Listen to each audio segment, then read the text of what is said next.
Monday, productive fun day. Woohoo!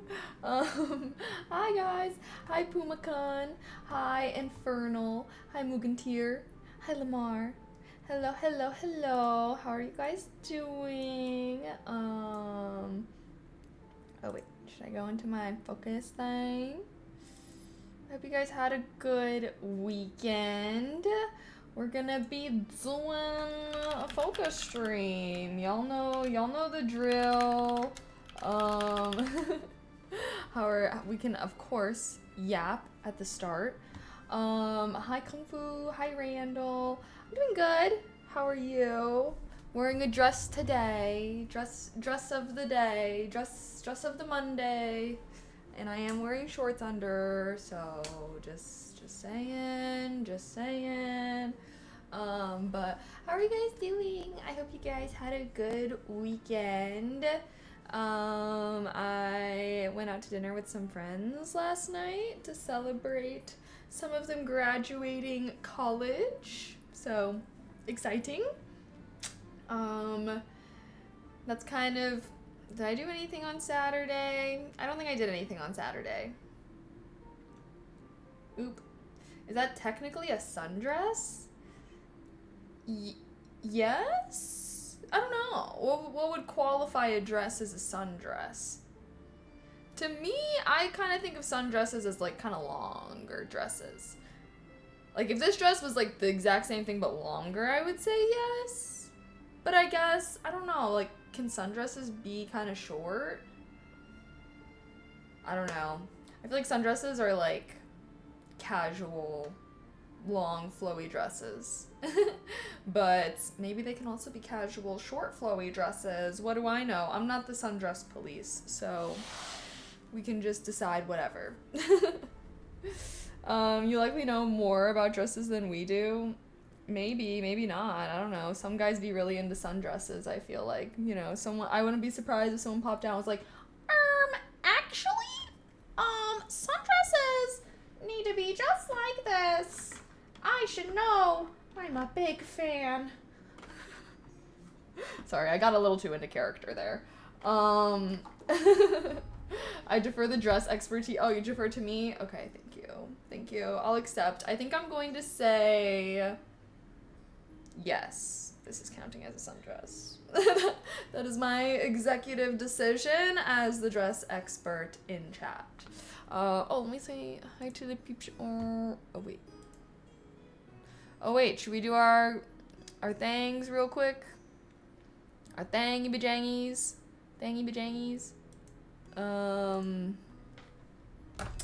Oh, that jazz.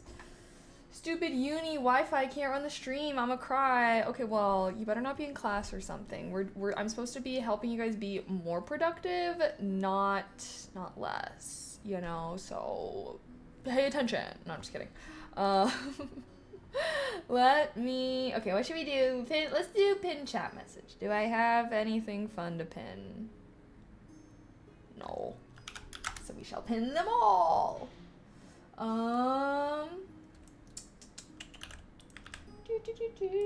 You are in class. OMG.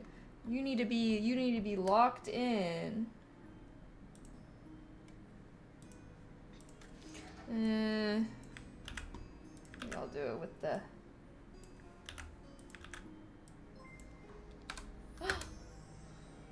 Hamlet! Thank you for the tier 1! Love power has been out all day until now. Your power's been out? What? Why? Like just you? Or like, is it like the neighborhood or something like that? Oh no, but hey, at least it's back now. Hey, you know, the universe was like, Kaylee's about to stream. We need to fix Hamlet's Wi-Fi right freaking now. So, so it was actually me who fixed your power, just so you could watch stream, you know. Didn't want you to miss it. Just kidding. But your neighborhood. Okay, good. Luckily it wasn't like just you know, because then that could mean it's like a bigger problem. Who knows? I don't know. But losing hours puts you behind. Damn. I don't know, like, wait, do you Do you work from home or anything? I'm just like imagining like, oh, like sorry, I can't tune into Teams today. Like power outage. Sorry. That's what I envision. That's what I envision. Oh wait, let me do. Okay. Oh, we also have to steal. Do you have any boots in your shoe collection that I can see? I do have boots, but I am not gonna go get them for you. Sorry. Well, you know, you can follow. Oh wait, I don't even know if I got commands. And I don't got commands. You can follow my IG. I definitely got some pics and some boots there. But yeah, for some boot enjoyers, I guess. Hi, Noel. Imagine using Teams and not Slack. Okay, sorry. I was a Teams corporate, you know, corporate grunt. A corporate Teams grunt. I take it for granted how much we rely on electricity. Really? I'm like, I don't take it for granted. I'm like, God bless electricity. I have a little generator. I like literally got a little generator in case. Hey, Tommy, thank you for the tier 1. Happy 21 months. Wait, I also just realized I can't use this background music anymore because it'd be getting copyrighted. So should we, the focus binaural beats, the lock-in frequency, the Sigma grind set? I'm just kidding. I can drink now in 49 states. Hey, wait, 49? What you mean by that? Elaborate. But happy 21 months. Oh, because 21. Well, wait, what's the other one? Is there a state where you have to be older than 21 to drink? Sorry. We lost the mage music to evil copyright laws? Yes. Bro, I feel like no lo-fi beats used to ever be copyrighted because anyone that's been around my stream for a while, like literally since I started streaming, I used to have like, you know, lo-fi girl, beats to relax /32. She used to be my hardcore. I was dedicated in having her as my background music for every single stream. And then I started getting copyright strikes from them. And then I just feel like now it's like all lo-fi. Like I feel like no lo-fi beats used to ever be copyrighted, but now they do. But like, you know, I don't know. I guess I can't hate like, okay, lo-fi artists, lo-fi beat artists need to get their bag and whatever. But I don't know. I feel like I just want some like vibey background music. I'll have to just find some, because whenever I find non-copyright background music, I just like don't like it. You know, I don't know. The only one that I feel like I vibe with is Minecraft. Wait, the music kind of puts me to sleep too much. The flutes are way too relaxing. Wait, this music or like the tavern music that we had? That's how I feel about the Minecraft music. That's why I feel like the Minecraft music to me is like really cozy. I love that Minecraft music is non-copyrighted, but I feel like that's like super cozy. So normally I'll do like background Minecraft music when we're doing like gaming streams or just having a cozy stream. But yeah, I liked the tavern music, you know, kind of going with our fantasy theme here and shiz, but I don't know. I stopped putting my lo-fi on YouTube since it all sounds the same to me, LOL. Fair enough. I don't know. I imagine it's very difficult to become a successful lo-fi beat artist. Especially because I feel like a lot of people are kind of like me, where it's like, I don't know, we're not really caring about specific songs. Like, I'm not like, oh, this lo-fi song, banger. Like, I'm just like, I want it on in the background, so I don't really care. You know? Like, I feel like if you want to... I don't know what is involved in blowing up as a lo-fi artist. Maybe, like, working with channels like Lo-Fi Hip Hop Radio where they can like play your song. But even then, it's like, I don't know how many lo-fi listeners are like actively being like, oh my god, this song's great, I need to add it to, you know, I don't know. I mean, I'm sure there are people that are out there like that, but I haven't met them. Like, I'm the most hardcore lo-fi beats lover that I know, and I am not even that serious about it, so I don't know. The tavern stuff, play old classical or pre-1940s music. Pre-1940s? What do you mean? What's that? What's like jazz? I don't know why I'm like, I think of jazz and I'm thinking of that. I don't know. Do you guys think that that's focus? I guess classical music is kind of like, I don't know. I feel like I would listen to classical music if I was like writing an essay or something like that. But I do feel like this binaural beat, this focus frequency, like I do feel like it actually makes me focus. You know, but I do like my binaural beats. Lo-Fi Girl released a sound pack a bit ago that has a lot of their sound bites in it they use, and with all my software I made a ton of stuff they make almost the exact same, which is my issue with it. Why upload it if it all just sounds like what everyone else makes? No, that's fair. I feel like that's fair. Honestly, I feel like, yeah. Like, I don't know. I don't want to be out here being like, no, there's such a, such a difference because of what I just said. So, you know, if you were like hella passionate about making it, I'd be like, yeah, like still make it if you enjoy making it. But if you are doing it, I don't know. Like, your reasoning is legit. Yeah, jazz standards or Edith Piaf. Stuff should be out of copyright. I see what you mean, Jelly Bean. Maybe I'll find a good jazz background playlist. Well, with my luck, I feel like because I just look up background music things, but then they're always copyrighted, so I don't know. Ideally, I want to find like a tavern one though, because I feel like that's on brand. It's with our theme. We can do classical if we're ever doing something fancy. Or if we're doing like a painting. But I feel like I don't know, like Edith singing.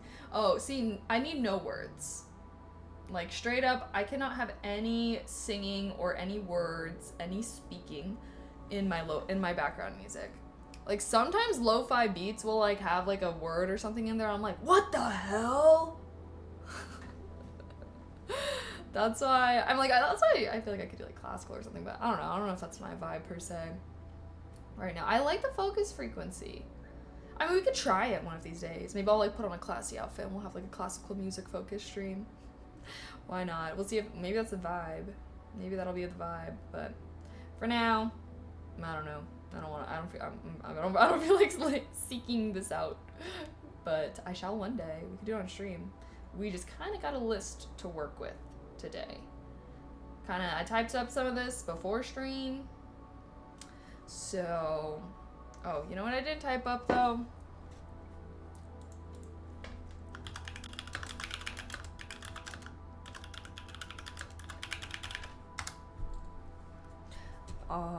Like a thief in the night.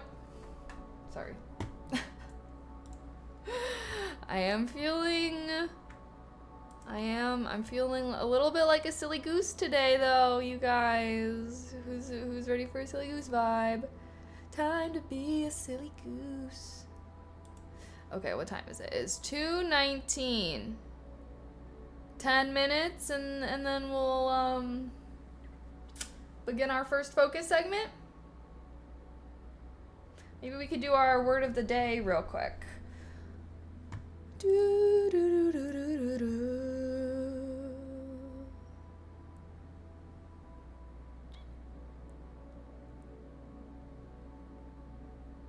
Where is it? Oh.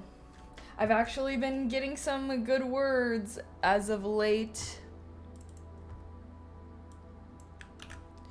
Dun, dun, dun, dun, dun, dun, dun.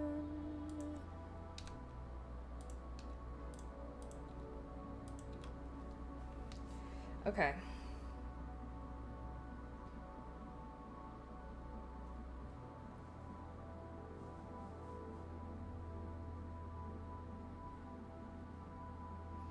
We have nadir or trite.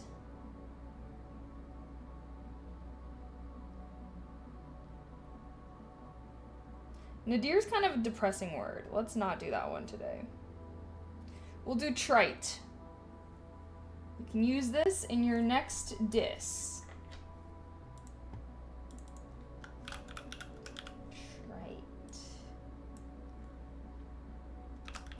Of a remark, opinion, or idea, overused and consequently of little import, lacking originality or freshness.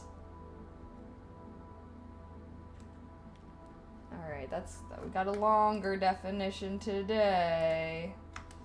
Let's see, what can I show you?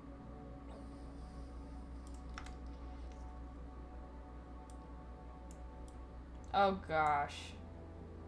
We really got a longer one today.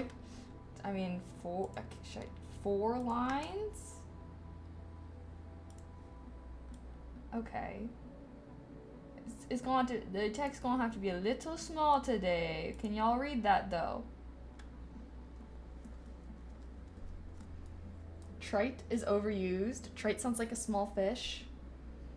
Yeah, well, next time someone's saying something that people say all the time, you can just be like, oh, that point is trite. That point is... But, hi, where are the bunnies? Bunnies are out in the living room. Sorry, they're busy. They're having their own productive Monday. I feel like I also made my second sale on my Etsy shop, so we are gonna make some more candles later. So yeah, shout out to my first 2 customers. I'm gonna make sure that y'all really get some good shit, get a little extra thank you note and everything. Gerwin's Rhapsody in Blue is also out of copyright. Damn. I don't know, but I guess I would have to like seek out these songs and make a playlist. See, in a perfect world, I'm like, I could just find a background music YouTube video that I can just always play, but I guess one of these days I'll just make a background music playlist, no copyright. You guys can give me suggestions. We can do it on stream, honestly. That's actually not a bad idea. But I will keep that in mind. Oh, I do think something else I want to do is write out my plan for the week. Okay. Anything else that I was forgetting? I don't think so right now. Why do I want to focus already? Who's ready to lock in? Who's ready to lock in? Yeah, you can find a lot of old orchestral recordings, pre-World War II, which would work. See, I don't really know any of those, though. Like, I don't even know how to find those. One of these days, I'm just gonna find an amazing fantasy background music to play. This streamer doesn't bot. Viewer count still normal. I was kind of seeing stuff about the botted streamer stuff. I did not know that bots were like a problem like that on Twitch, but I was kind of seeing some stuff about it. Who are the streamers that have been exposed for mega botting? I'm curious. Dude, spill the tea, chat. I think I saw something. Someone was saying like, oh, Kai hasn't been streaming or something. You should see mod discords. We talk about it all the time. What? I was seeing, well, who is it? Like, I don't know. I was seeing someone saying that like the orgs are botting their streamers. So it's like, I don't know, like, are they botting themselves or like the people that have investment interest in them? Amaranth Prob. I don't really see her streaming that much anymore. Yes. I would have thought Gooners are bigger issues than bots, but to each their own. Well, I'm just like, do bots even give you like ad revenue and stuff like that? Like, what's the point of bots? Like, of botting? I guess you look cool if it looks like you have a ton of viewers that you don't. I guess. But I don't know. I'm just like, what is that getting for you? I don't know. Really? T. Interesting. Well, good thing I didn't fall off. Good thing I wasn't getting botted somehow. I feel like, because when I think of like getting botted, I guess I just think of like when people do it maliciously. But you know, because we've had that before, where it's like bots come into stream and are just spamming shit and whatnot. But I don't know. I don't really know. I feel like all the streamers I've been watching have stayed pretty consistent. Like, I feel like all the ones I've been hearing about are like the boy streamers that I don't really watch. But there isn't a way to know if a streamer did it, a fan or a hater. Yeah. That's what I'm saying, because like I got botted one time too. And like I got like follow botted one time too, where it was like I gained like fucking like 80,000 followers in like one day or something crazy. But then I went in and removed them. I think you were around when that happened, Lamar. But yeah, we like went in and removed them. But I was kind of sad because then like I kind of got like the 100K achievement without really getting it. But then I got it for real. But then I don't know. It felt like it wasn't really accurate. But yeah, removed those mother truckers. I think you can like see it in Twitch stats because you can like see it spike and then go back down because we removed all of them. I was like, I don't want to be a fake. I can't be a faker. So hopefully I'm sure some of my followers are still bots, but hopefully not a good percentage of them. I feel like there's just so many bots on social media now. You can't escape them. Yeah, I remember the large bot follows. Yeah, it fucked with my 100K follower achievement, but whatever. I still ended up hitting that shit anyways, so Twitch is still my most followed platform out of anywhere. My ASMR YouTube actually is number 2 though. Gosh, I really should get back into that so that way I can get my 100K little plaque. But I don't know. I feel like I don't know why I like get anxious when I think about making ASMR now, but it's just because of like the sirens and living downtown. I feel like a part of me is just like, I just want to wait to do ASMR again until I live not downtown in a city. But I don't know, I did really enjoy it, and it was my most successful YouTube channel and stuff, so I'll come back to it one day. I still watch a lot of ASMR myself, but sometimes, I don't know, sometimes I feel like I watch other people's ASMR and I'm like, this is just in a whole nother level that I know that I'm never going to get to.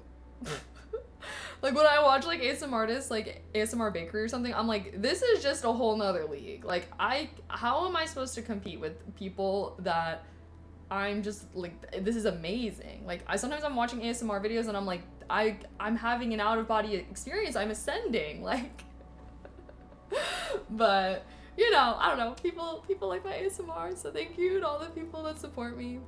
I will definitely come back to it one day. But I don't know, the street noise. I mean, as long as your mic isn't auto gaining, a condenser should not pick up ambient street noise. I think there are times where you get sick of doing it. I feel like, well, it's like I enjoy doing it. I guess I sometimes, well, y'all know, sometimes I just get annoyed whenever there's like a ton of people being like, ASMR when's ASMR? Why are you not doing ASMR right now? What the fuck? Like, y'all know. That's where I'd be getting annoyed with it. I feel like that doing it itself is not bad. It's more when I'm not doing it, like, you know, but one of these days. Plus YouTube is mad at me right now anyways, so I don't know. Anywho, we've got my Etsy shop. That's kind of my focus right now. My focus of September, I think, is gonna be my Etsy shop. Hi Titanium. Okay. Oh, it's 2:30. Okay, chat. I think we're gonna do our first focus session of the day. I mean, y'all know the drill. It's a Monday productive day. I do these streams, try to, Monday, Wednesdays. So yeah, I'm gonna be productive and you're gonna be productive for this time, and then we will chat afterwards. Sounds good. Okie dokie. I will see y'all in 45 minutes.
the stream if you're focused.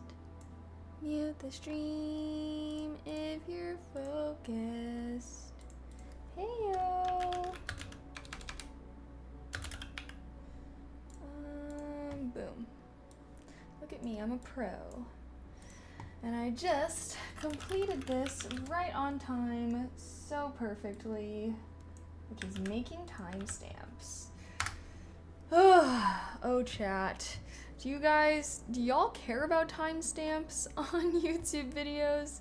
It takes me a little bit of time to make them, but I feel like I try to make them so that way if I'm at a part that people don't want to watch or something, they can see where it ends. Or if there's like a certain thing they do want to watch, they can see it. I don't know. Does anyone even care about timestamps on YouTube? Should I dedicate the time to doing so? Okay, well, let me schedule this. What am I supposed to be? Bada bing, bada boom. My Claire Obscure videos are going to be posted this week.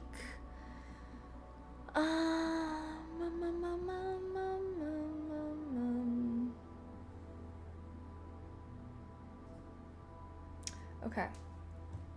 Make the timestamps as you edit, then easy to just add them in the video in YouTube when you see the cuts or tags when you have. Yeah, well that's what I do when I edit my videos, but you know, like with my gaming channel, I don't edit them. I just like, you know, have the I just have the whole let's play, you know. But like for ASMR, that's what I do. I'll like write it down as I'm doing it. So yeah, so I just kind of have to like skim through the video. Like for Claire Obscure, I'm just skimming through and I'm like doing it kind of by area, and then like if there's like a big battle, like I just did the one where we fought Renoir. So like some of the battles, it's like, you know, because I have to keep redoing it. It takes me as long as I do like some whole areas of the map. But yeah, I mean, it takes me like, it depends obviously on how long the video is. Like that was 4.5 hours, so I'm kind of like skimming through, and then of course like, I don't know, you know, like the computer has to like load every frame. But hopefully it's worth it for some people. I also made it oopsies with my Mage Arena video, so I'm gonna do another upload. I mean, it did really bad, but it's because I edit all my videos in like the same thing, so I just like delete the other ones and like add it in, so I don't have to like redo my intro and outro. And in my Mage Arena video, I like left some footage from my Tales of the Shire playthrough like right at the start, so I was like, maybe that's why the video is doing bad. I don't know. But oh wait, hold on. But Jumpman, thank you so much for gifting 6 subs. OMG. I don't know if you're here still, but if you're still here and if you would like one, you can get a wheel spin. I was like, because some of them are like workout ones, that's why I did it during the focus stream, because I was like, oh, I could just do that really quick. But then when it was like charades, I was like, okay, that's something I should do during break. But Jumpman, if you are here, he isn't, yeah, okay. That's okay then. Maybe if he comes back, we'll give him his wheel spin, but if they don't care, that's fine. What's on the wheel? You know, I should make a command for that, actually. But here's the wheel. Maybe I'll add that. Make wheel command. Should I change some of these to not be... Well, only like 3 of these, or no, 4 are workout kind of things. I don't know. I didn't know what to do. I just wanted to do something fun. But anywho, how are you guys doing? Are you being good and productive? Oh wait.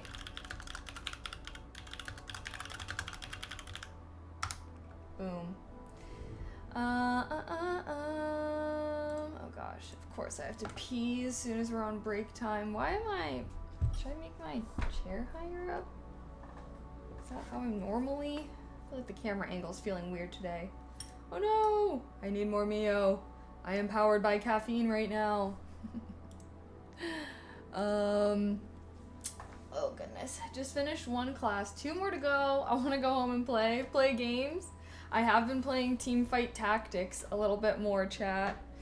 I've really mastered the team you guys recommended to me, but I fear I'm gonna need to learn how to play other teams because sometimes it's hard to get sometimes I'm just getting beat. So bad. Will I play Mage Arena again? I don't know. I mean, like, if someone wanted to play it with me, or like, cause I played it with my friend. I feel like it's like a friend type of game. I would, but I feel like I'm not funny enough. I'm not funny enough for that kind of game. Like, I'm not. I don't know. I wish I was funny, but alas, I'm not funny. But that's okay. I have other great traits, right? Right, guys? Right, guys? You guys still...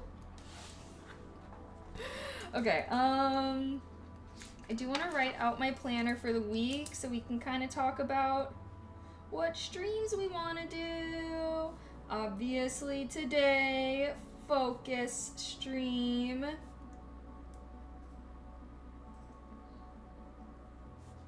I went live at 2 p.m. Tomorrow, no stream. I have my pottery class at night. And I also have to take the bunnies to the vet. They're getting their annual checkup. I've had Boba for officially 1 year.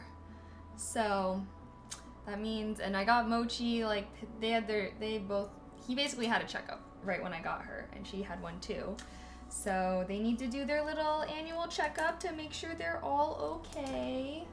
Let me actually check. Good. Productive? Not so much. Not so much. You make me laugh all the time. I make you laugh. Well, thank you. I don't think I don't know. I feel like I'm not that funny of a person. I feel like I don't, like, with that kind of stuff. Like with Mage Arena. Because, like, all the clips that I would see on TikTok were, like, so funny and I was laughing. And then when I was playing it, I was like, I'm just not funny. But it's okay. Being funny, there are more important things in life. Sorry, I'm trying to see when the vet is. At 3.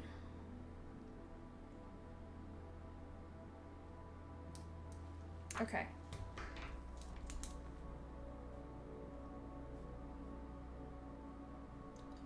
Take bunnies to vet at, well, I'm gonna say appointment's at 3 p.m., but I'll need to know to leave early. Wednesday, we'll do another focus stream since we're trying to do Monday, Wednesday focus, because you guys don't really like the Thursday focus, which, fair enough, Thursday is the day before Friday, so, peeps be checked out. Should we do a focus stream? Or not focus stream, sorry. Should we do a gaming stream on Thursday or an art? Oh my gosh, wait a second. Wait, I might have a charity stream this week, guys. I might have a charity stream this week. Friday or Saturday? Sunday, I think one of my friends is this weekend Labor Day weekend? I think some of my friends wanted to do something for you hold the pen, interestingly? What do you mean by that? Yep. Okay. Labor Day pool party and barbecue. That sounds like a great freaking time. Yeah.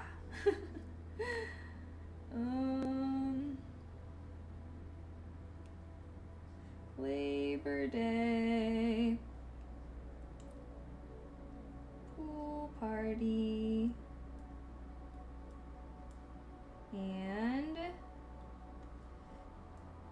barbecue.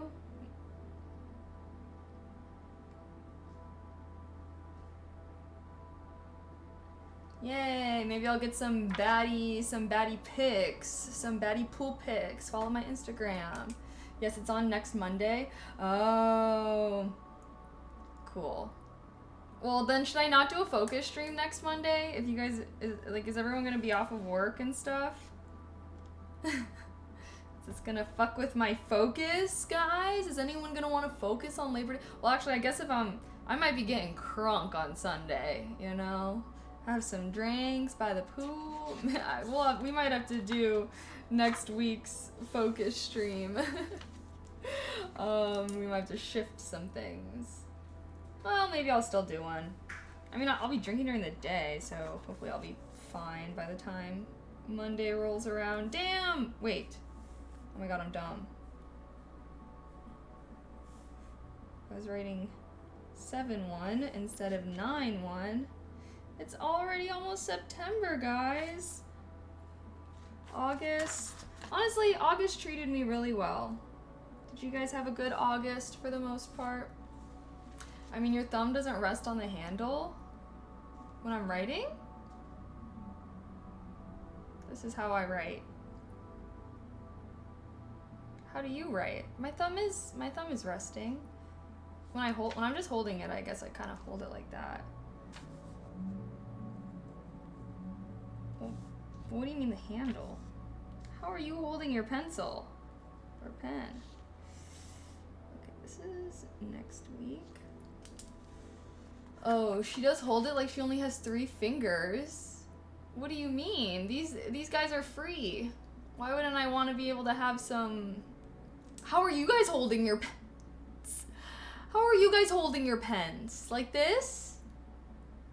Using all the fingers? She's got that claw grip. This is how I've always held. It does only require 3 fingers. Maybe it's the angle. This is how I write. Sometimes I guess it just depends if my middle finger is touching my thumb or not. Because sometimes I'll write like this. Like if I'm trying to write, I guess, yeah, I guess I do kind of switch up my grip, because when you're holding your pen or pencil the same way and you're writing a lot, I feel like your hands kind of get tired, so it's good to have a few grips you could switch between. They call me the gripper, the pro gripper. I'm just kidding. Okay, see, that's what happens when I try to be funny. See, that's what happens when I try to make a joke. I hear myself and then I'm immediately like, no. Guys just witnessed firsthand. Okay, I'm sorry. My thumb and index in the middle finger are touching the pencil, squeezing it. You probably be hand cramping. I feel like you should have a nice relaxed grip so that you can write, no hand cramping. I'd be doing a lot of physical writing, to be honest, chat. I feel like I do significantly more physical writing than most people. I journal almost every day, at least a page. I write out my physical planner. All my to-do lists are physical to-do lists. And, OMG, wait.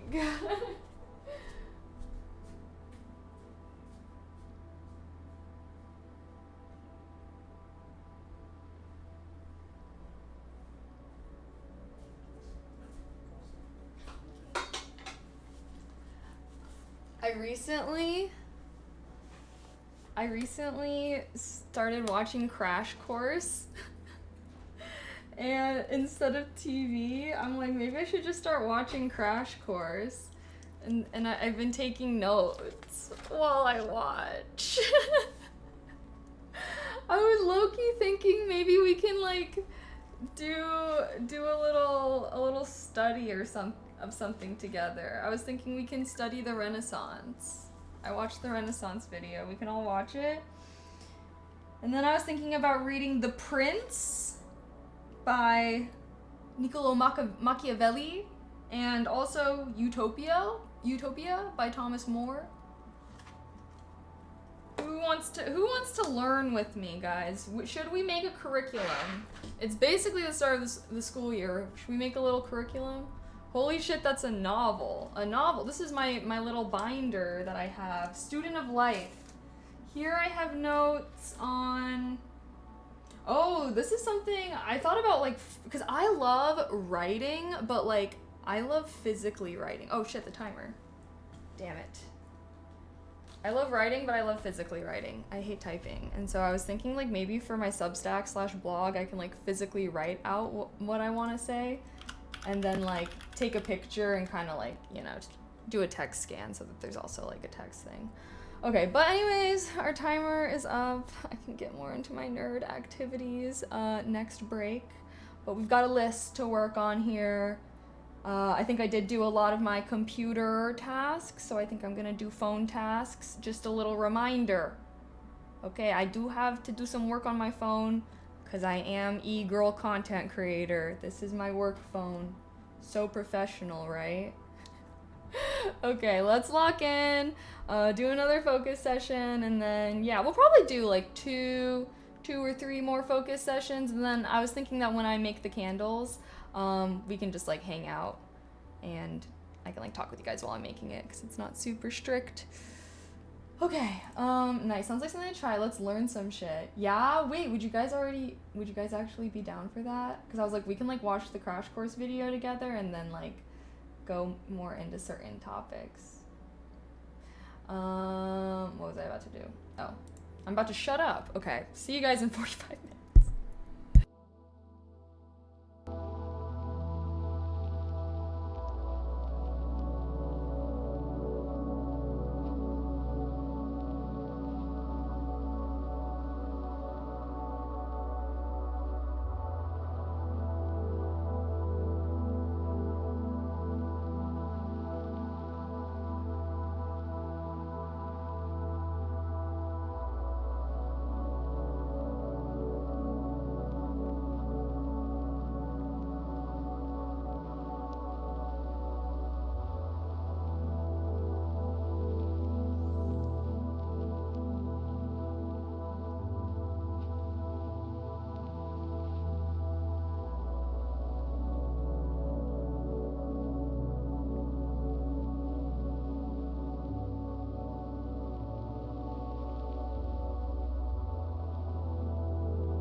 low-key love the co-working streams.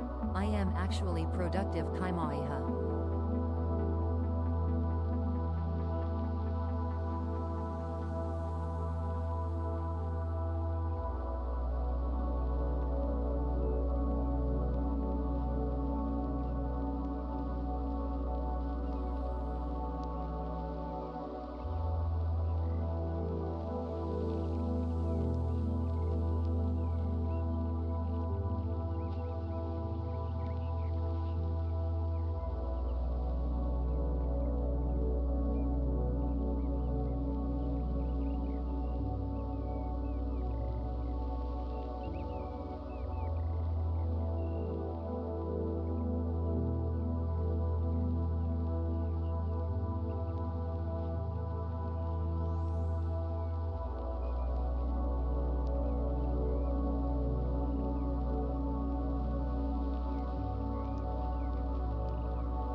stream if you're focused.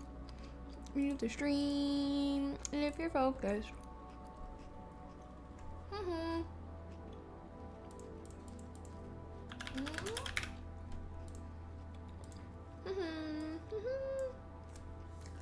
Sorry, I'm kind of eating right now. But how are you guys doing today?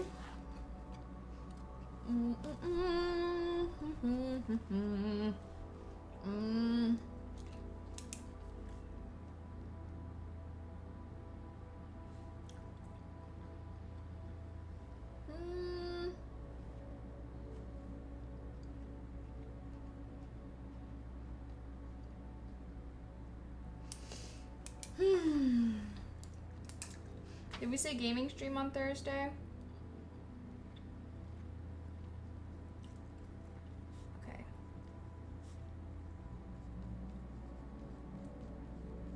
Boom. Alrighty. Oh gosh. I'm feeling a little stressed out, chat. But hopefully I will persevere. Well, does the lighting look weird? I have my overhead light on again. My room just feels so dark. Yeah, I think that's too dark.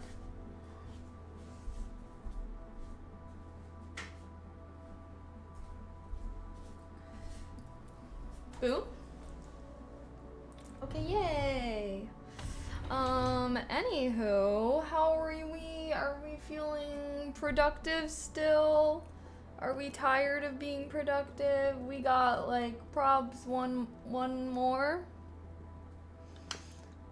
Oh, should I complete my write out planner? Well, I have a few other things, but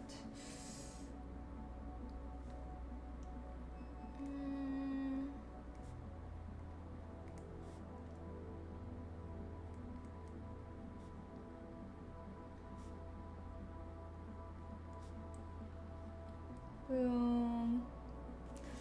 Oh, chat. Oh, chat. Well, when should I take out my stuff? Is my internet okay? I did see that it was getting some dropped frames. My internet's been being really bad, but I low-key think I've realized my router is in a bad spot. So I need to like move it and everything, but I haven't because 24/7 ASMR stream. Maybe I'll do that at some point this week, but then I have to like end the stream and stuff. Excuse me, sorry. Trying to eat. I was like eating a little bit.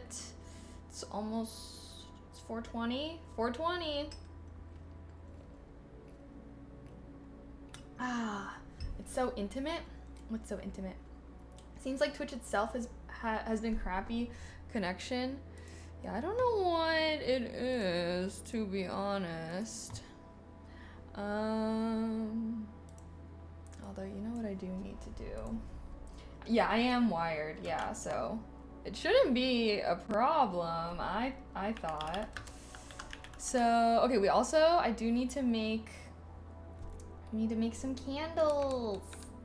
Wait, I was about to do something, and now I'm having a brain fart. Ugh, maybe next time, well, okay. Anyways. Add make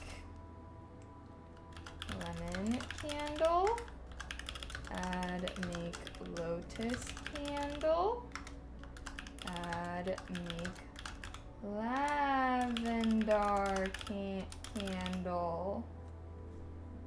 Lavender. I don't know why I always say like, well, I think it's because I pronounce it lavender.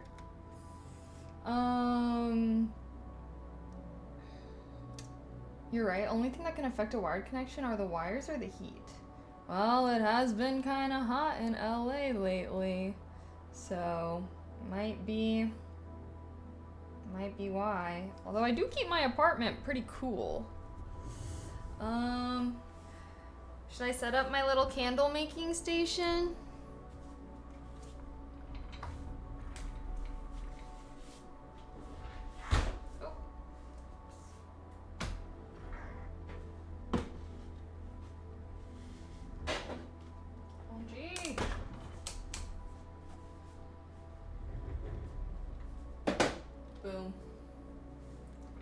Boom, bada bing, bada boom. I also do need to lower my chair.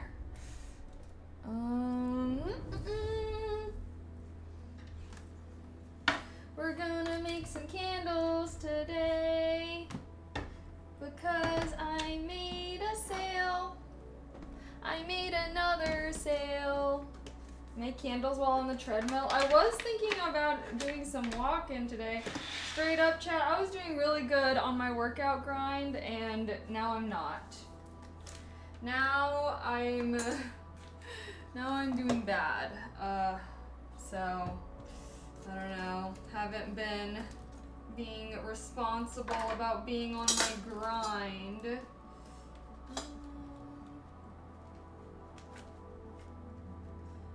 Oh, do you guys want to see the I designed a new label for my candles.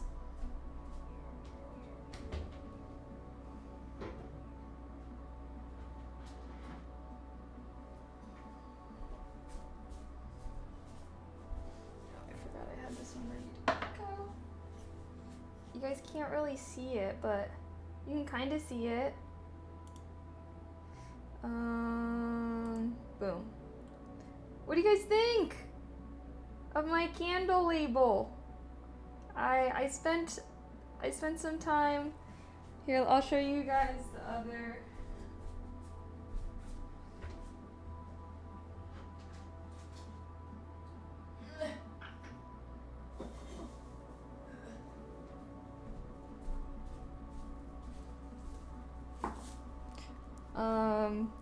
Here's a lotus, the lotus scent. And then yeah, osmanthus. Sorry, it always tweaks me out when it's not mirrored. But what do you guys think of my label? Do you like? I spent so long designing this. But I did that this weekend. Low key, that's what I did on Friday. I know I said I was gonna stream, but I honestly just ended up doing chores and designing this label. So sorry I did not stream on Friday. I was like, oh, then I'll just stream on Saturday. But then of course Saturday rolled around and I was like, it's the weekend. I did I even do anything on Saturday? Oh, I saw Weapons this weekend, actually. Saw Weapons. Who's seen Weapons? I liked it. Although not as good as some of the other recent scary movies that have come out, unfortunately. It's very simplistic and clean. Yeah, I could only do it well cuz like the label printer I got is only black and white, so I didn't really realize that it's kind of restrictive. But I was like, maybe I'll go in with like a little yellow pen or something and like color that in, but I don't know, that might be too much work. Or I don't know if it'll look good, I should say. Very simplistic and clean. The label looks much better, nice, thanks. I actually designed it on like Canva and stuff because I was just using the app, the app for my label printer, which just had stuff I could do with it, but I feel like it didn't really like make good ones. I need to message the seller. Message, let's see, customers. We have 2 now. Shout out to my first 2 customers. If either of y'all are in stream, just know you're way cooler than everyone else here. Sorry to everyone else. I want your opinion on this. Can you help me? What's your opinion? How do Americans differentiate between Asian Indian and American Indians? What do you mean? What do you mean? Differentiate? Differentiate in what sense? I feel like you can just ask them. I don't know. You could, I guess I don't really think of something like that as important unless the person wants to make it important.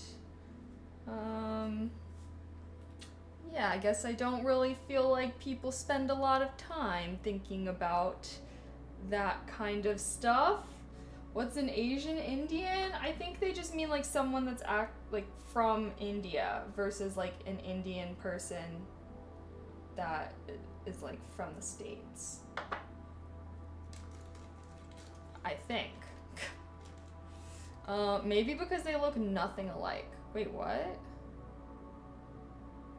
Okay, honestly, I don't even know. Now I don't even know. If someone's parents or ancestors are Indian, regardless of where they live, they will look like that. I mean, that's just anyone. I don't understand they look nothing alike. What does that mean?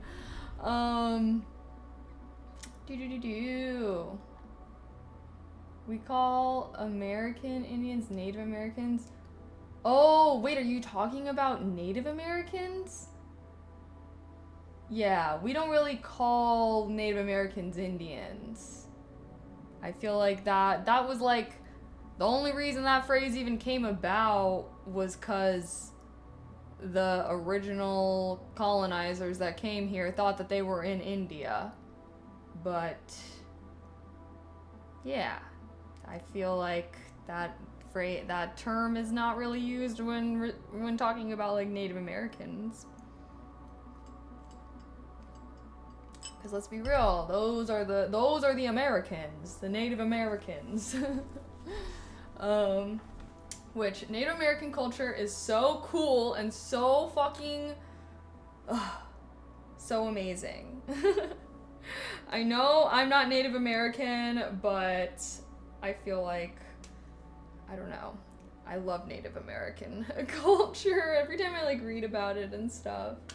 I'm 1/16th and I'll allow it. You're 1/16th? Interesting. Is that, I mean, that's something. Not much. I don't know.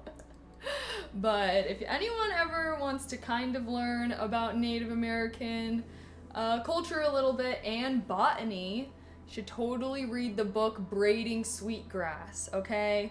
I didn't really know what braiding sweetgrass was about when I read it originally, but the author is Native American and she's a botanist, and so she kind of talks. I don't know. It's so interesting. She kind of talks about like she'll like go into like Native American like beliefs and like culture and stuff, but also just like about plants. But like obviously those are like really intertwined and whatnot. And it's actually a really cool book, and it made me be very, very interested and intrigued with Native American culture. I was like Googling this author, being like, I need to like hear her speak or something. Like, I need to attend some kind of event. She is so cool. Robin Wall Kimmerer? I don't know how to pronounce her name. I know how to spell it, because I read it. I've never heard it spoken aloud, so I don't know.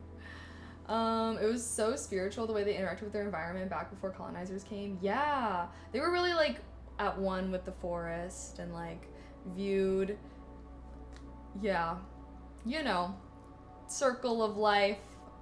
They all live together, never take more than you need type stuff. And it's sad that they lost so much of their culture because of other people, diseases. What if we're actually native and from the res? Well, what if? That's cool. Good for you? I don't know. Did I ever try? No. Oh, is that a psychedelic? No, I have not tried that. Okay, wait. Should I? Well, I think I need to make one at a time, actually. Where's my...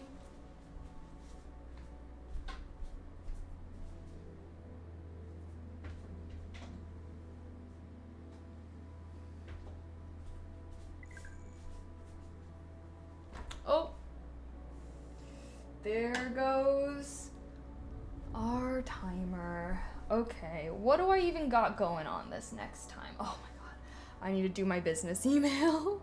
I like forgot to add that to my list, and I know that that one always takes so freaking long. So, alrighty, probably one more focus stream, and then we can continue being productive via making candles. But I can chat with you guys while we make candles, unless you guys want me to shut up and do it as a focus session.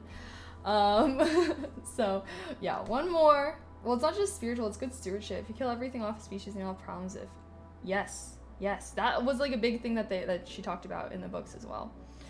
I highly recommend Braiding Sweetgrass.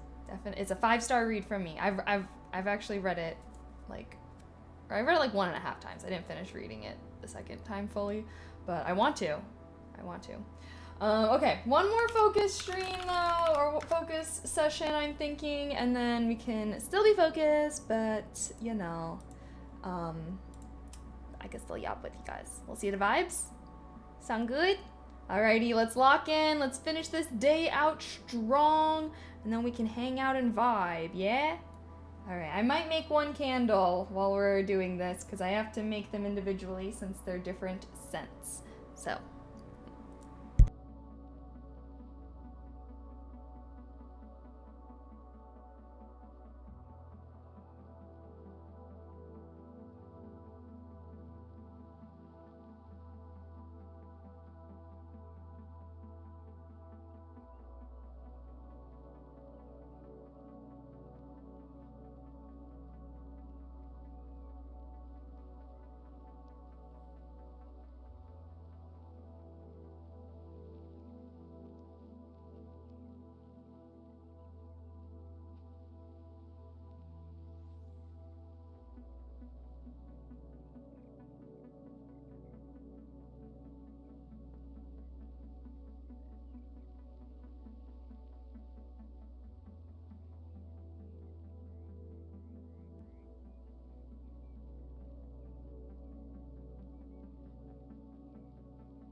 Mute the stream if you're focused. Mute the stream if you're focused.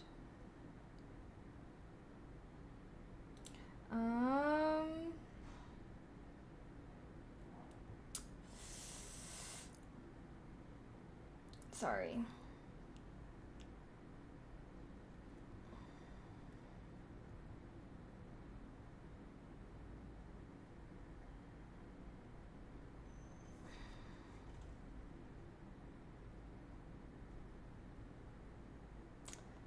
Okay. How are you guys doing? Were you guys good and productive? Oh, we're in an ad, of course. Ads love to sync up with our breaks. Should I wait to start the timer and I'll finish my caption?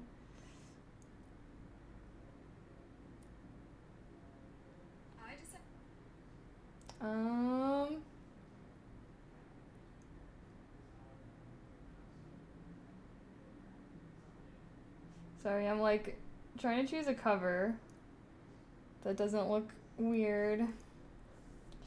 No! Sorry, you guys can't get spoilers for what my TikTok is gonna be. Well, you guys saw me film it, but sorry, did I look weird filming it there? When I was like filming here, it looked weird, so I felt like I feel like I should make this into like a background where I can film TikToks and stuff. I still have to hang up this picture. Should I hang up my little Spirited Away print I have?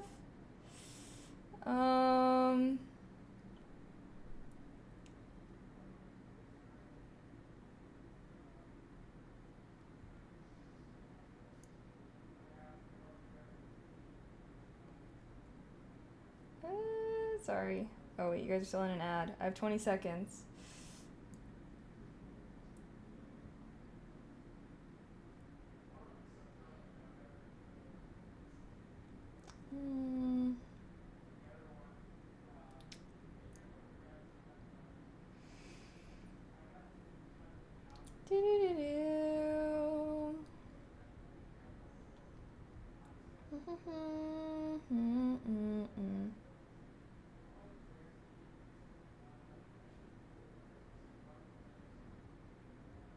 Okay.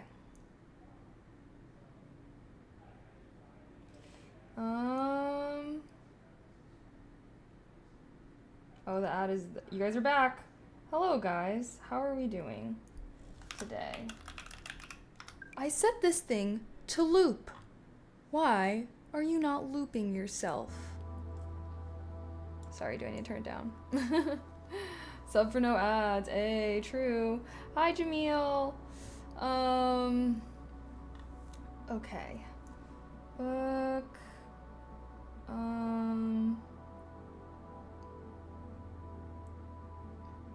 Book recommendation. Well, book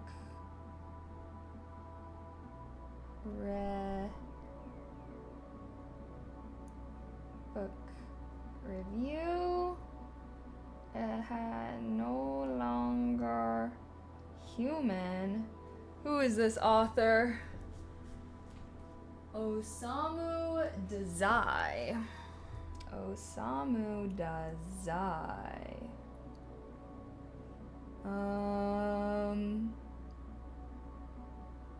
Yeah. Yep. Okay.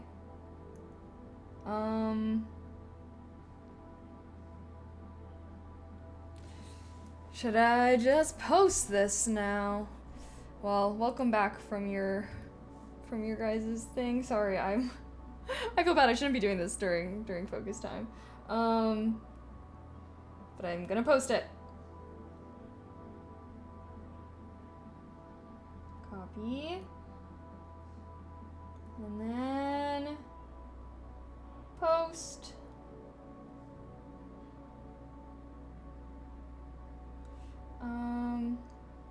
Post.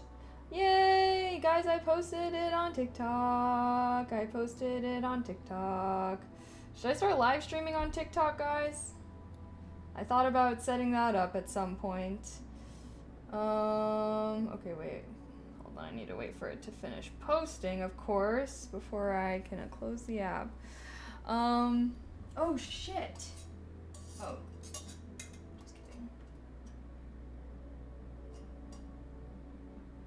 Oh?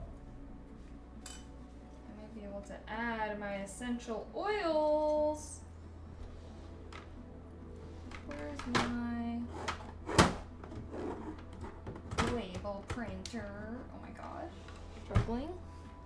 I also am drinking a protein shake, even though I haven't worked out. Should I do some squats or something?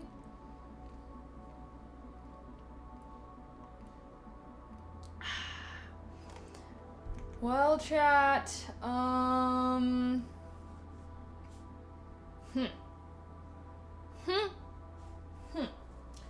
am waiting for this thing to get all better. Where is my... Okay. I think I technically can add this now. It's below the temperature that I think it needs to be.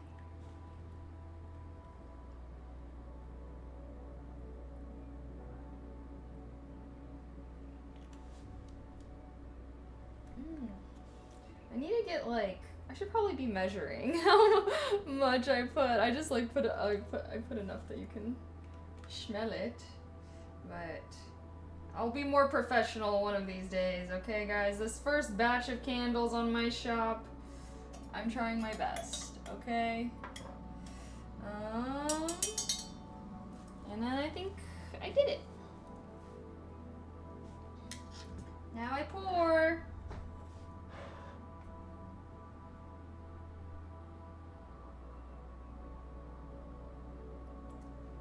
Slowly, slowly pouring.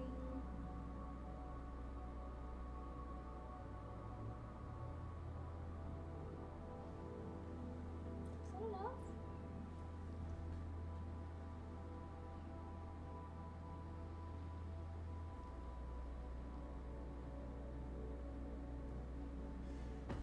Well, yeah, I think, what the heck?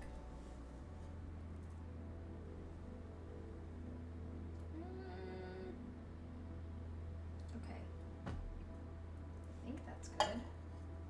Now let's make the next one.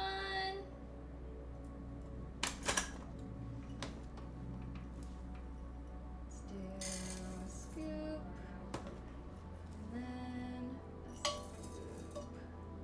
That's not too much, is it?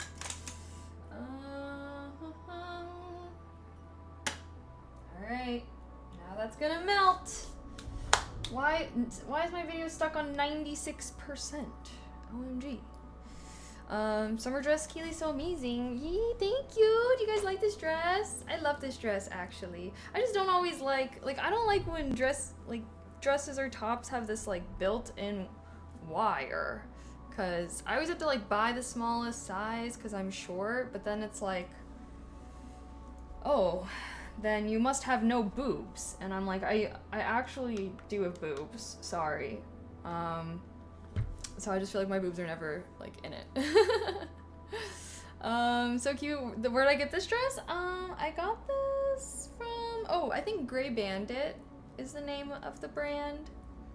They're like a little online shop. I get like a lot of sweaters from them and stuff as well. Love the dress. Thank you. Guys, I've been really wanting to do another shopping spree.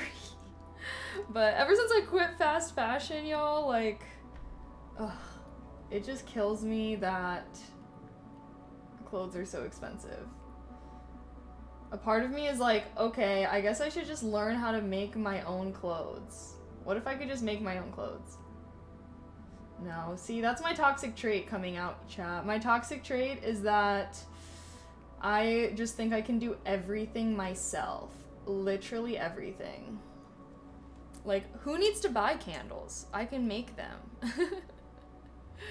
But I actually do want to, because my mom actually, she's pretty good at sewing, so I have a sewing machine. I do want to enter my sewing era one day. I feel like that's very mom core though. Like, I feel like when I'm a mom, it'll like make me be good at sewing. Right? Because then you got some like rascal kids, they like scrape something up. I mean, I can like patch things up. I can sew with a needle and thread, but I'm like making things with fabric or even alter them. I'll have to get that figured out one of these days. Oh, wait a second. Let me see, I printed out a lot of extra labels. Mostly on accident. Hell yeah, knee patch, so for the damn kids, yeah. I also want to do, like, embroider, like, I always, like, see embroider designs on Pinterest and stuff. That's really cool. Sometimes I, like, think about getting into certain hobbies, and I'm like, I'm just gonna do this when I'm an old lady.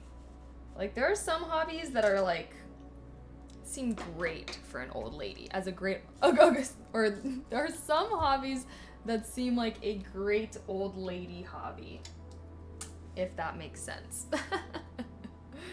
you know. Luckily I printed a ton of extra labels. Oops. Okay, you are Lotus. Oh, I need to do a lavender one. I don't even think I made that. OMG. Prune juice taste tester? Now what incarnation are you talking about here? 3D print clothes, wish I could do that. True, wait, isn't there like, was it like a show or a movie or something where it was like, that you have like custom 3D printed clothes and then like at the end of every day you just like put it back into the machine and it just like dissolves it and uses it for the next day or something? That would be so cool if we did have something like that. And it, but I can't remember what that's from. I feel like that's from something though. Am I tweaking? Am I geeking? Just kidding, sorry. Cringe alert. Cringe alert!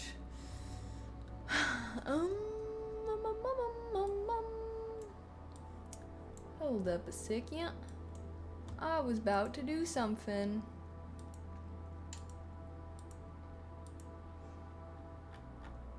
Oh.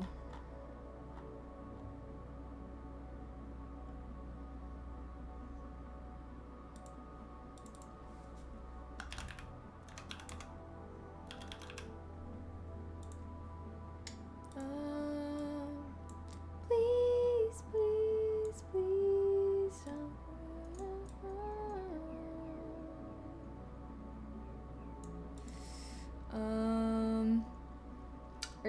Wait, I'm sure you're thinking of the nanotech suits from Iron Man and Spider-Man? Wait, no. That's not what I'm thinking of. Although now that you're talking about nanotech, it might have been in some like tech book that no, because I think it was supposed to be like bio, like organic. I don't fucking know. Anywho, I am very pro that idea. Because imagine if like, because then you could just make so many different things. Like, you don't have to have all the different clothes. Oh wait, I should complete. Make lemon candle. Oh shit. Okay, I think I may have heated this one up a bit too much. Fuck. Well.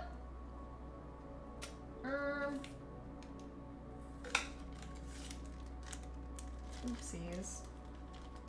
Oopsie daisies. 1, 2.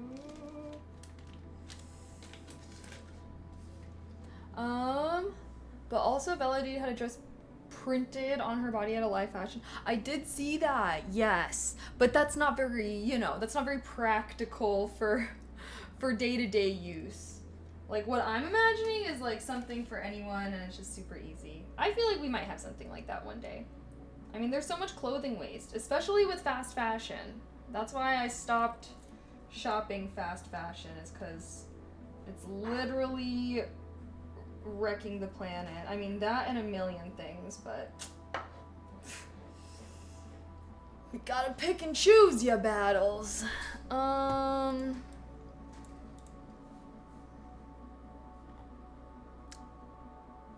Well.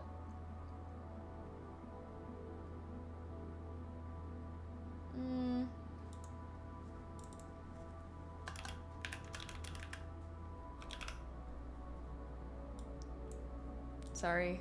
I'm trying to make the lavender label, which I probably should not be doing. Sorry guys, when I get to focusing, I really get to focusing. Just kidding, sorry.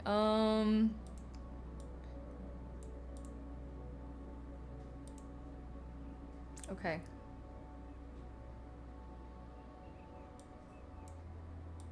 Take this back. I do like it like this.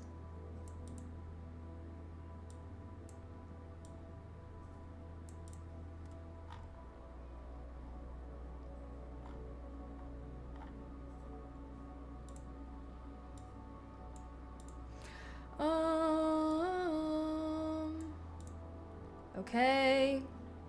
I did it.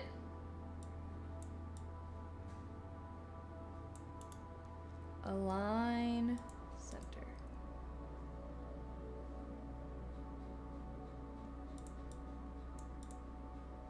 Okay. How's the Etsy and crafts? I love seeing how happy it makes you. It's good. Yes, it does make me very happy. Shout out to my first 2 customers. I still need to, oh gosh. Should I just make a post on my Instagram or something? I like haven't promoted my shop at all. I've only talked about it on stream, but it's because I wanted to take some better pictures than the ones that I had. But I don't know. I've been being lazy. I've been being lazy with it. Oh.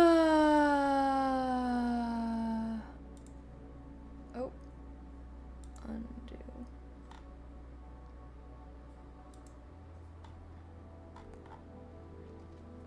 Good job, thank you.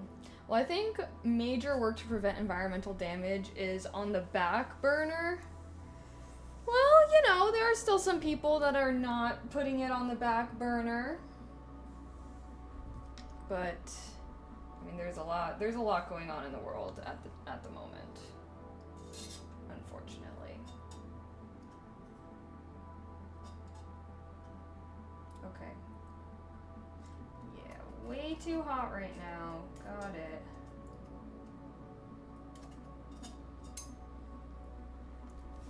Darn, darn, darn.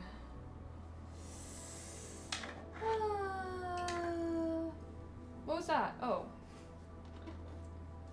Why did that startle me for no reason?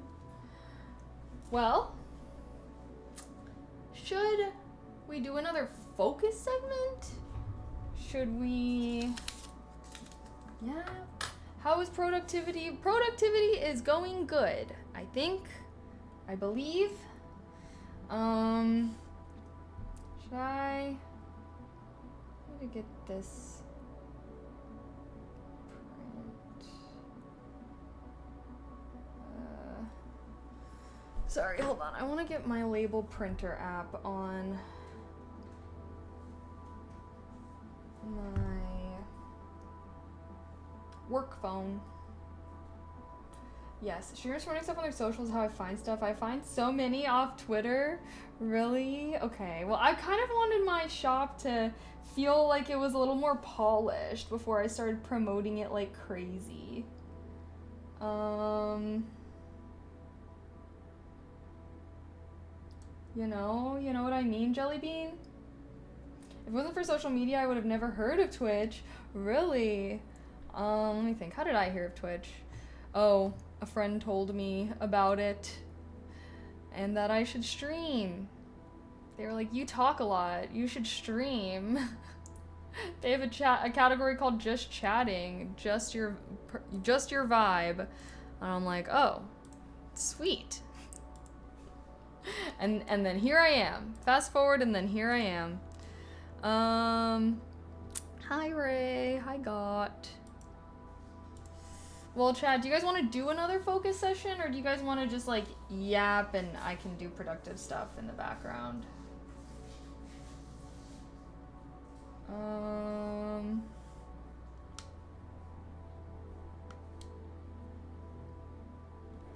A session? What the heck? Edit your first label. Stop, I don't want to do this. I don't need a tutorial, bitch. No, what the hell? Wasting my paper. No, I don't need to explore anything. Please, stop. Sorry, I'm getting desperate over here. Okay. Here, I'll do a poll. Let's do a poll. Do you guys want to do...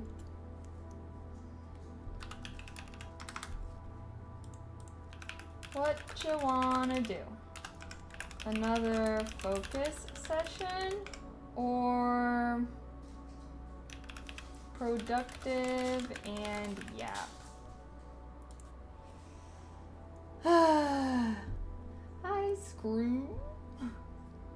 Vote. Do whatever makes you happy. Well, either way, I do still have some more things I need to work on, but I did a lot of the big stuff, so things I need to be locked in for. Also, we're doing a charity stream this Friday, guys. Oh my gosh, I was so bad. I did not promote it. I meant to make a little... Oh, that is something I should do.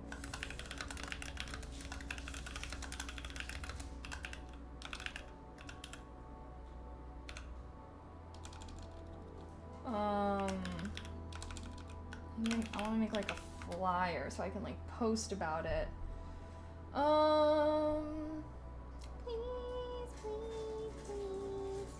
don't go away.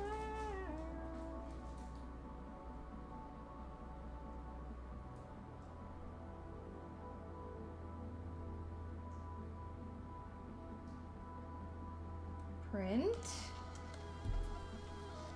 Yay.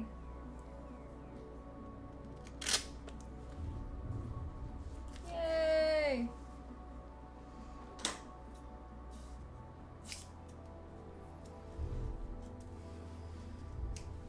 Okay. All their little labels are printed out. I gotta study, but I'll have you in the background if it's not a focus session again. Good either way. Okay. Yeah, I mean, I do still have things that I need to do. It's just a matter of should I just do it during a focus session? I'm cool either way. Oh, you guys are voting for another focus session. Yay. Lucky, yay. I just feel like once it's like kind of later in the evening, I kind of assume you guys don't really want to do focus anymore. But I'm glad to see that's not the case. Okay. We're gonna do one more focus session then. And then just hang out for the rest of the stream. How does that sound? Yay? Do we approve? And then yeah, guys, charity stream on Friday, okay? Charity stream on Friday. I'm gonna plan some really fun activities and stuff. I actually like talking Mondays. I'm super busy, but still like your vibe around. Okay, well that's perfect because Mondays are my focus streams. So Mondays I'm also super busy, but we're like busy together. You feel me? What charity? It's the one, I don't know if you guys remember when I was like supposed to do a charity stream, but then like technical problems and stuff, so then I moved it. And yeah, I was supposed to kind of be talking about it last week, but low-key, I guess I just forgot. Oopsies. But it's for the, I think it's Games for Love. Well, I'll have to look it up. I don't want to misquote, but I will be making a little flyer and I'll like post it. Speak. Okay, gonna lock in one more focus session per your guys' request, and I'll see you guys in 45 minutes.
the stream if you're focused. Mute the stream if you're focused. Well, chat, we have one more. Oh, gee.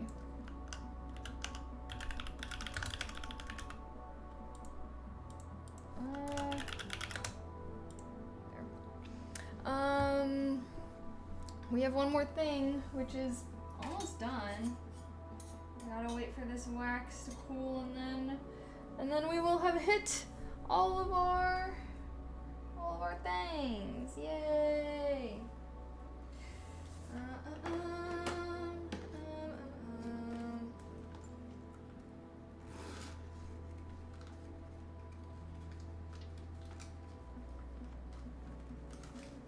Oh my gosh. Sorry. I'm struggling.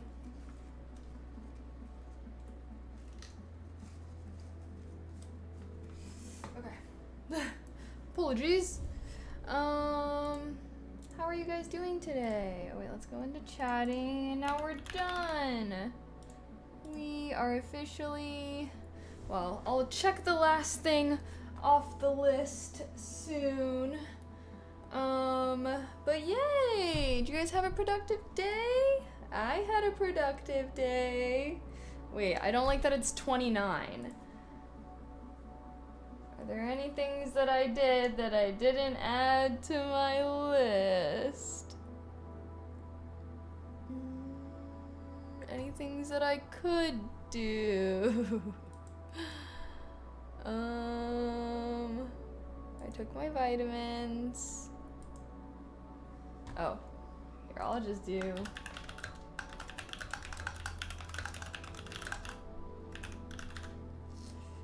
It always irks me when it's like one away from. We did do that.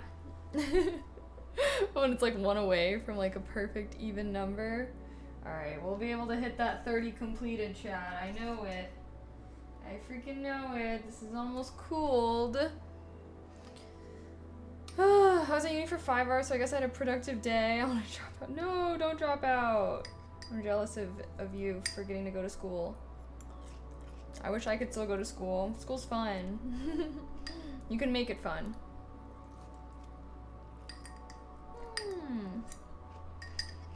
But I filmed all my little book review TikToks.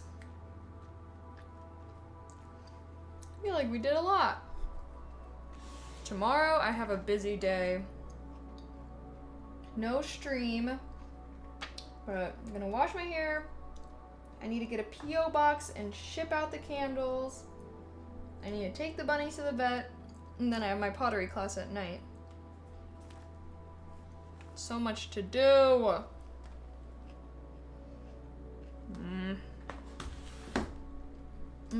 I'm following your old life path before streaming. Same major and prob, same job. Well, good luck. Hey, it's a good major and a good job, so, you know, I can't hate. I can't hate. I would have kept on doing it if I didn't have this amazing opportunity. But yeah, hopefully, you know, I feel like it's pretty good job security in regards to tech. You know, I feel like all the computer scientists are getting replaced, but they need us. Well, I guess I'm not an us. They need them cyber folks still, you know. The real question is, well, okay. I do want to play some more Clair Obscur at some point, but I've also been really wanting to play The Witcher 3. Cause I know Claire's been playing it, so kind of inspired. But also, like, I saw a TikTok that was like the most awarded video games of all time, and like The Witcher 3 was up there. I was like, I didn't even know it was like that hype, you know? But we should finish Clair Obscur first, huh? I really haven't been gaming as much. Ugh.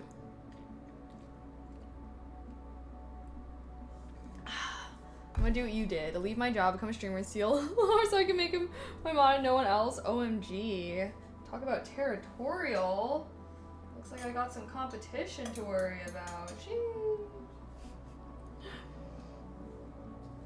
Should I put my labels on? I feel like I didn't fill this one up enough. Well, it's too late for me to add more. I already trimmed the wick. Okay. Next time, I'm gonna get real good at measuring. I just like, cause I can't fill it up all the way. Because I also need to have, cause like the lid goes down into it, and then I also need to have enough space for the wick.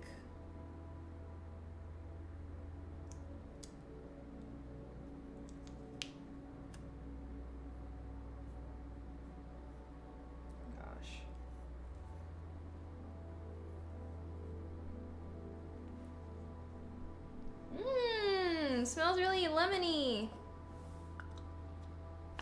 Wow, this actually might be the first candle I made that I'm like fully able to close it all the way, actually. Excuse me. Okay. It's just that good of a game? Really? I'm like, what is it? Is it just like a story? Is it like a storyline game? Is that what it is? I guess why do people like it for the storyline? Do people like it for like the gaming mechanics or the combat? I'm curious. I want to play it so bad. Yeah, I have it in my in my whatchamacallit, my Steam library. So we will be playing it at some point. When that point will be, who knows? Ugh, oh, chat. I don't know, though. I feel like a part of me is like, I should not be I don't know. I always go back and forth with video games. I'm like, I do enjoy playing video games, but they're also a big time commitment. And I feel like I should be doing more productive things with my life, like this, you know? So I don't know. I always go back and forth on if I want to be like getting really back into gaming or not. I feel like one or two I don't know, like 2 gaming streams is already like half the amount of streams I do in a week. I mean, I guess it would be ideal if I could do like 1 long gaming stream a week and then maybe I could break it up for YouTube or something. I won't be here for those streams. Spoilers for The Witcher 3. Well, it seems like, I probably won't do it until after Clair Obscur, so no worries. It's probably quite far. And yeah, because I want to finish Clair Obscur and then maybe it'll be like good for my YouTube, because I am supposed to start multi-streaming to my gaming YouTube, but I said I was gonna do it at 10k subs, but then I kind of effed myself because I stopped posting because I wasn't streaming, so I wasn't gaming, so I didn't have anything to post. So yeah, I don't know. You make candles? I do make candles. You should buy one. I checked my listing. It said 6 people have my candle in their cart. So, hit purchase, guys. No, I'm just kidding. Oh, never mind. Is this cooled enough? Yes, it is actually cooled enough. Amazing.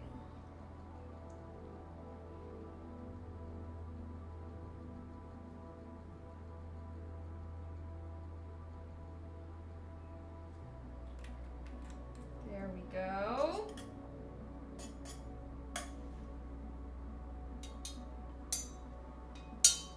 Oop.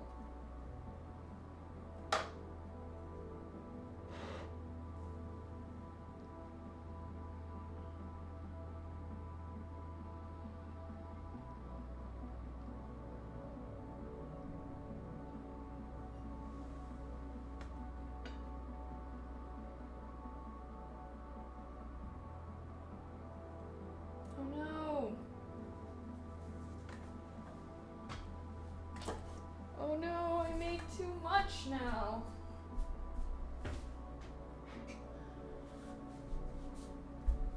Here's my discard candle. It's gonna be a million different scents.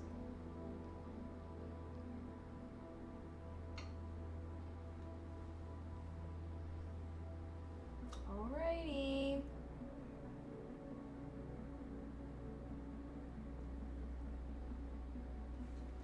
All done. Okay, we made the lavender candle.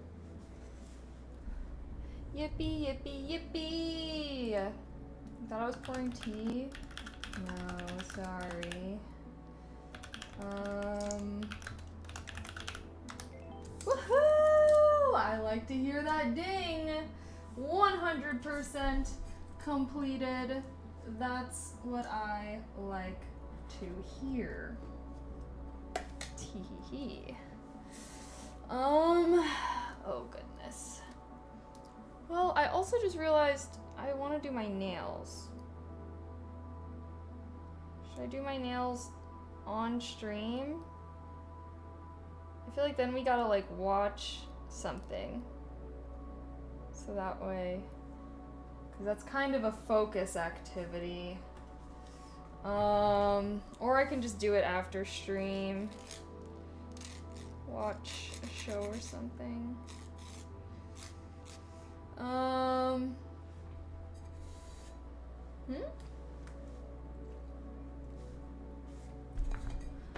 Okay. Where's my thermometer?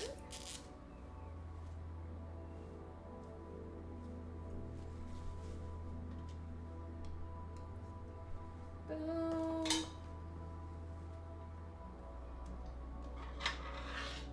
All done.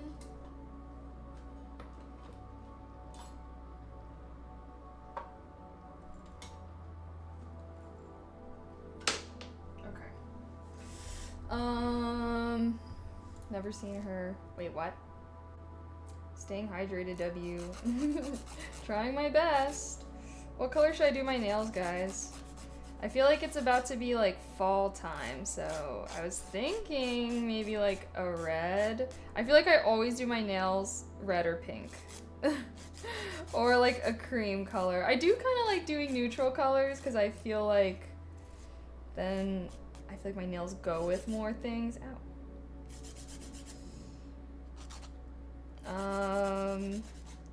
Should we do react stream while I do my nails? We can watch TikToks. We can, well, probably not TikToks. We can watch Kurz Cassette. Doing my nails does take a little bit of time. So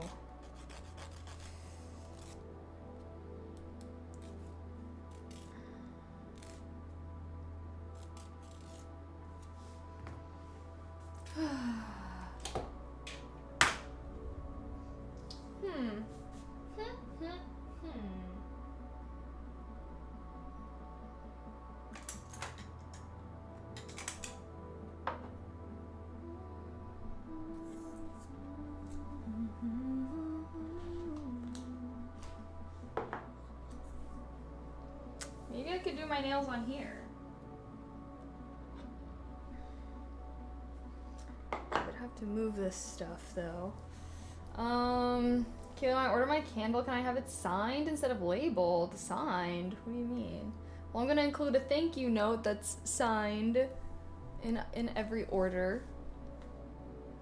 I was gonna actually try and print out a design, but then I realized that I need to get like postcard paper or something to print it out on, because I was like, oh wait, I only have normal paper right now. But hey, like I said, the first couple people that order, they're gonna get a lot of effort into their packages for supporting my small business. Would I ever do orange? I mean, yeah, I would do orange. I guess I just had pink. Should I do something besides pink?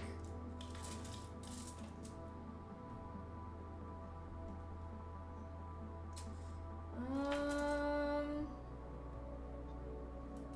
should I do red?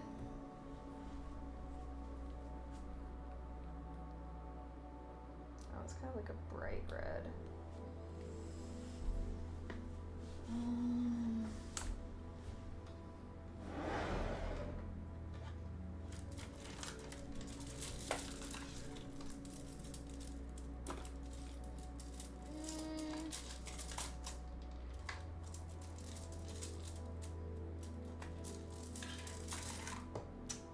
I have like a darker red.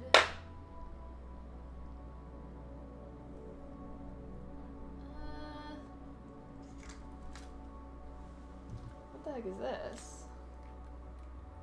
There's so many colors I like haven't used before. Ooh, wait, I want to do this one. Okay, decided. That's a done deal. Okay, I guess if I want to do, well, I shouldn't move that while it's cooling.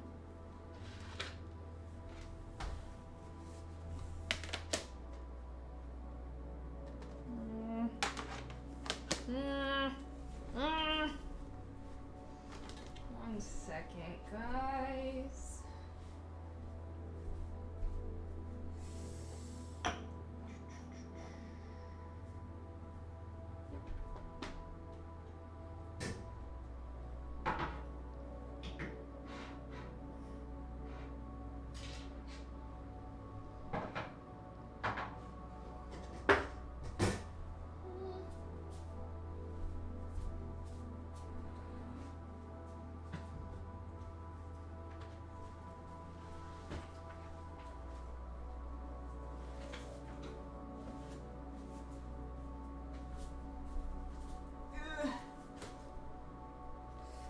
Nail stuff.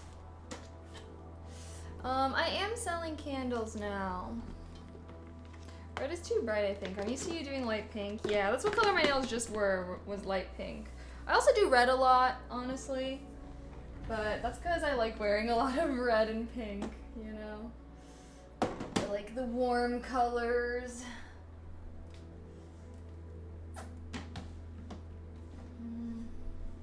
Is it still hot? No.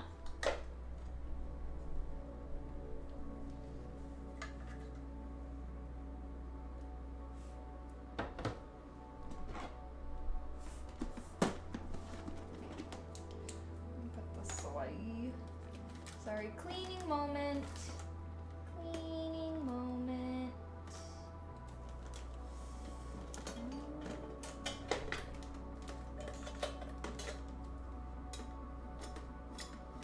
Just like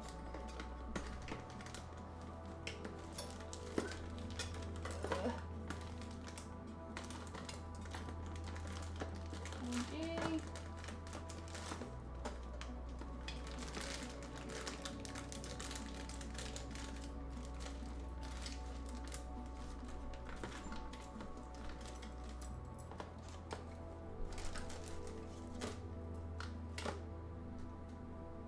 Okay, there.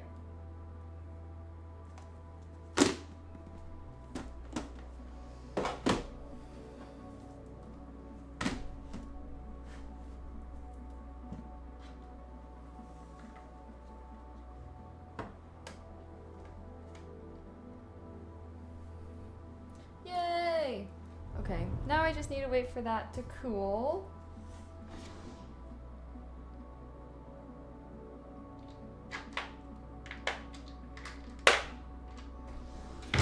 Did you guys like this color? What scent again? Scent what? For my candles, there's multiple scents. But let's look at this again. Yeah, it's so pretty. Yay. All right, I'm gonna shape my nails.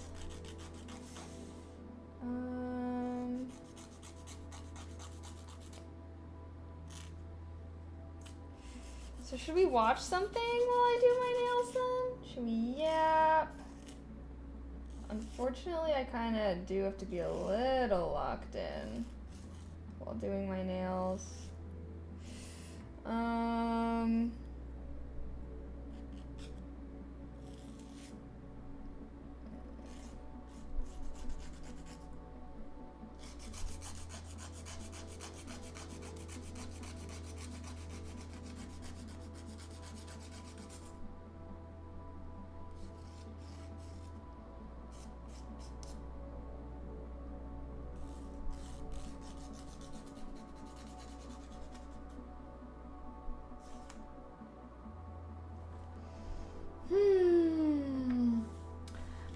Music videos. I don't know about music videos. I feel like music videos... I don't know if that's enough to hold my attention.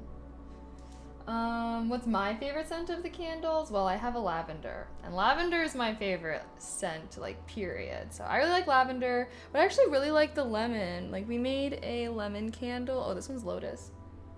Lotus one's pretty sweet. But I really like the lemon scent as well. That one's good. No one's gotten a rose or a jasmine yet, so I haven't really smelled those. We have lavender, lemon, and osmanthus, I believe, are our 3 popular ones currently. I would have terrible nails if I was a girl. I'm a biter. Well, I will say that is why I used to get like fake nails all the time. Can't really bite those things. I mean, you could, but that would be kind of crazy. But now my nails are, well, now I also stopped doing my nails that way, or the reason why I stopped doing my nails that way for now is because of my pottery class. Because, yeah, you have to, like, use your fingers a lot for pottery, clay stuff, obviously, so you can't really have long nails. So that's why I'm having a short nail moment during my class. We can watch the learning YouTube channel Curse Gazette, yeah? We could. I feel like I have so... But do you guys even want to watch that? I feel like every time I've watched that on stream recently, like, everyone leaves because no one wants to watch it. Which, like, fair enough, you know? I don't know what other things people watch, though. Where did I place the candle site around here? Well, it is in my socials. It's the first link in my socials as well. So, you can find it there.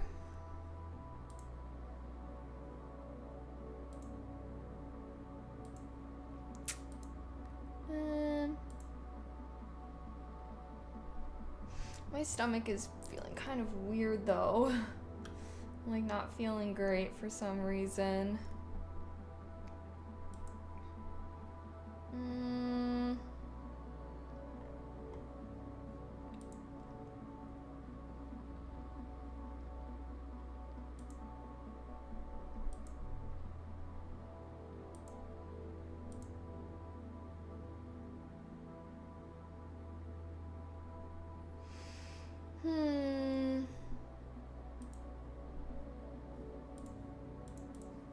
Okay. I watched Why Does Fentanyl Feel So Good? Wait, was it a good video? I mean, if you guys want to, we could. Watch something like 100 Facts About Avatar: The Last Airbender you didn't know and watch the views skyrocket. Interesting. I fear I might know everything about Avatar: The Last Airbender though, so I don't know what they would be teaching me. Just kidding. Or food stuff is good too. Food stuff. What's food stuff? Let's see what YouTube has. Curse Gazette. Amphetamines. The drug to master reality. Ooh. I'm intrigued.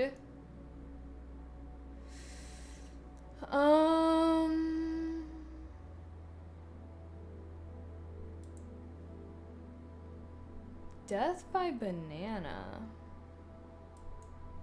Okay. Max the meat guy? Who's that? That sounds so sus. I'm very sus of someone that's calling themselves a meat guy. What is he up to? Can't be good.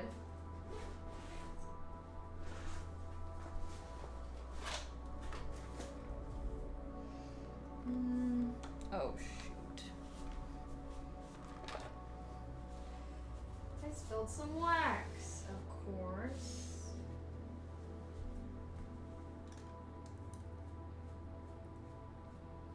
He does a bunch of stuff on like steak and general food and that. Wait, what? Why would people, or what is he, like he's reviewing them?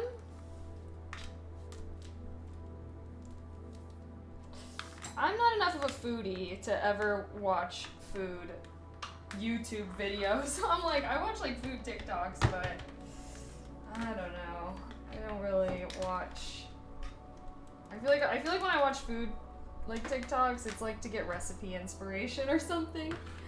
But I don't know. I guess I don't really watch like food content, long form. Well, men like steaks. Yeah, steaks are yummy. Women like steaks too. I love a good steak. He did a video on how he made every US president's favorite food. What the heck?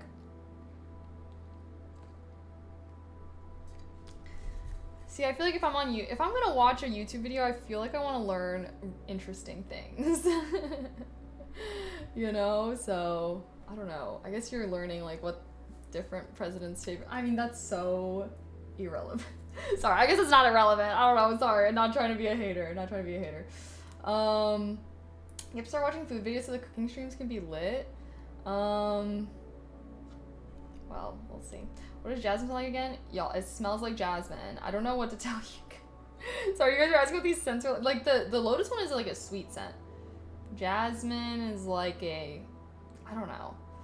I'll add a description on my Etsy shop to give a vibe of the scents, but I feel like, the candle jasmine, I mean, yeah, it smells like jasmine. That's the scent. They're all natural essential oils, so they're all, jasmine's a plant. That's what it smells like. I don't have a sage one. I do want to get some more essential oils one of these days for more scents, but we're in the beginning phases. Yes, jasmine smells like Aladdin. At a barbecue, men will gather and watch the guy make steaks. I've yet to participate in something like that. Normally if there's a barbecue with guys, they're doing like burgers or hot dogs. I don't really know anyone that makes a steak. I make my steaks on the stove. They come out great. Yeah, I forgot that one, but I'll recognize when I smell it. Yeah, I'm like, I just don't know how to describe these scents. Like, it smells like jasmine. Okay.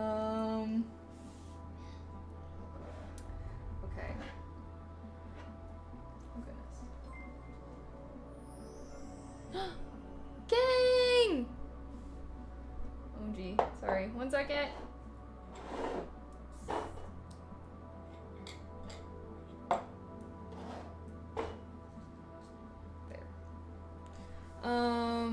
Also, you see that video of girls eating a steak on the first day of... Oh, it helps the rest of the days? Yes. Well, not just steak, but just, like, red meat. So, Korean barbecue qualifies. But, yeah. Because it has a lot of iron. Because, obviously, when you're bleeding, you're losing a lot of iron. Oh, my goodness. I think I want to make this thing taller. How can I do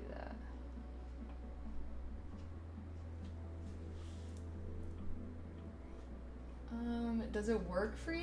No. No, it doesn't. I mean, it's just like, I don't think it's like really making you feel better, but it's just like your body's low on iron. I take iron supplements though also when I'm on my period, so. But I mean, to be honest, it's not doing enough for me. I have a great video if you're actually like, I'm sorry, but I just don't have any interest in food content. I'm not a foodie like that. Sorry, guys. Sorry to disappoint. What's going on? I can't find the hole. That's what he said.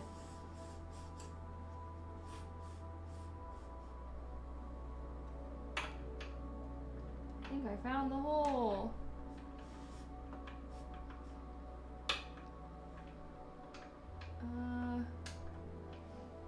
OMG. Hold up a sec.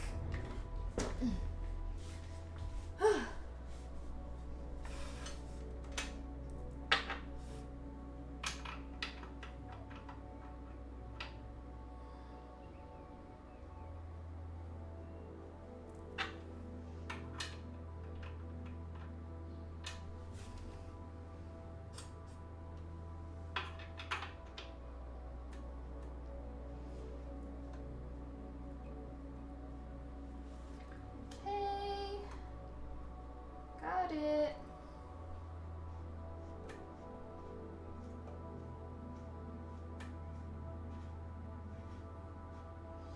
Made it a little higher.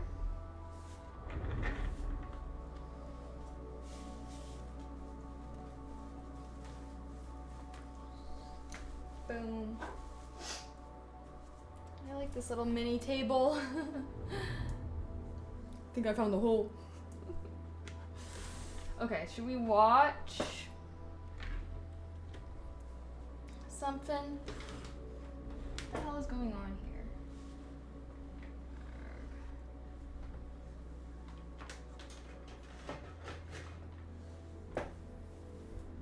I may not be here for long. Hope you have. Oh, thanks. Thank you. Thank you. Thank you. Add. Or let's do a poll. What you wanna watch?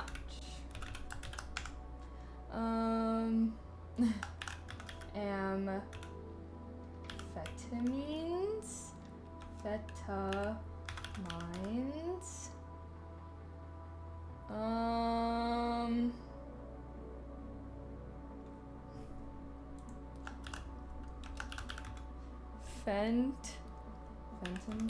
fentanyl,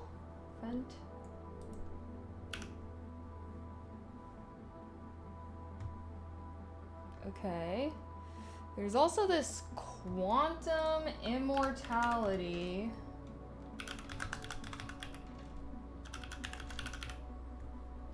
Interesting. Alrighty. Do any of these intrigue you guys? Oh. I need to make this bigger.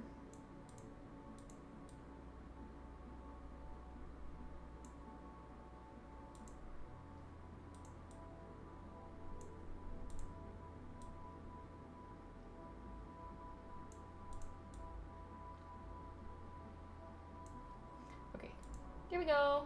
Wait. Why does it keep moving? That's fine. It's fine. Okay. Jasmine is like the tone of something?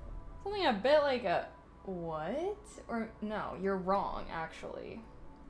Just a fermenting no. It does not smell that way. It smells like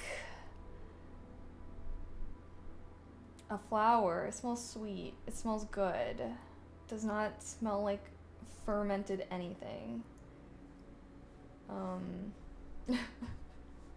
Don't get me up in arms here saying I'm selling stinky candles. What the hell? What the helly? Oh, you guys are voting for this quantum immortality. You have no interest in drugs? No, you guys not feeling the drugs or JK. What the fuck is the watch thing? What? What watch thing?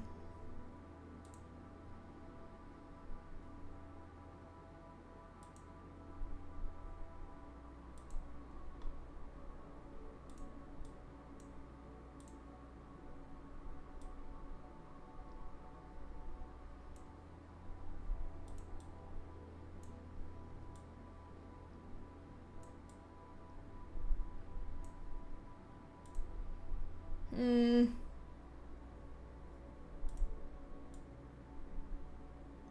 guys read that? Is that too small? It looks very small to me. Is it like class movie time? Oh, we're gonna watch a YouTube video while I do my nails. That's what we're up to. That's what we're up to.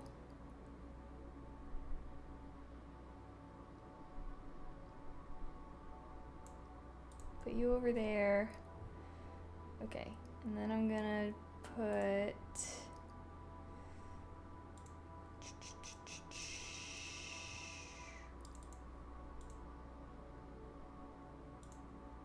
Whoa.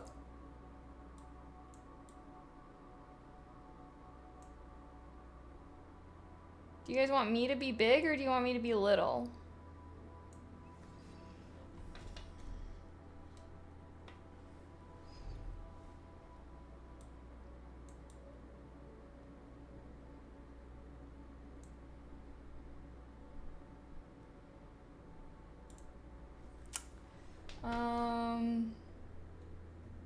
You're already little. Excuse me? I'm actually humongous ginormous. What do you mean? Just kidding. Yeah, do we hate it? How do we feel about this? Do we hate this? Why does it look like my camera is freaking crooked?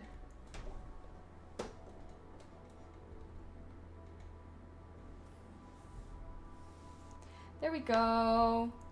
Okay. Should we watch a little vid? Gotta tell our focus frequency to hush, hush. Hush, hush. Alrighty, let's do it.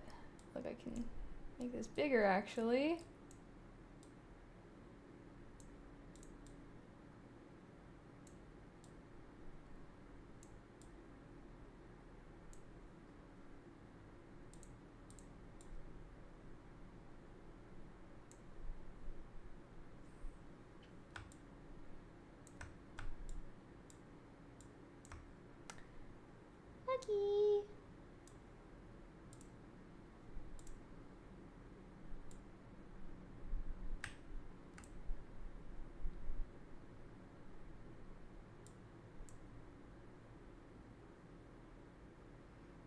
Of course. Of course. Okay. Let's watch a video, see how it goes, see if y'all F with the vibes. Right here. Alright, quantum immortality. Let's see what this is about. Okay. Welcome to the An ad.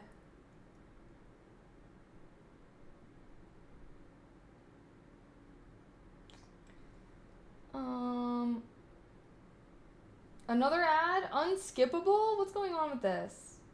Oh, and now I'm getting a YouTube Premium ad. Not right now. Please. Unskippable. They're really doing one in on me right now. Wow. We need all the vibes, all the vibes.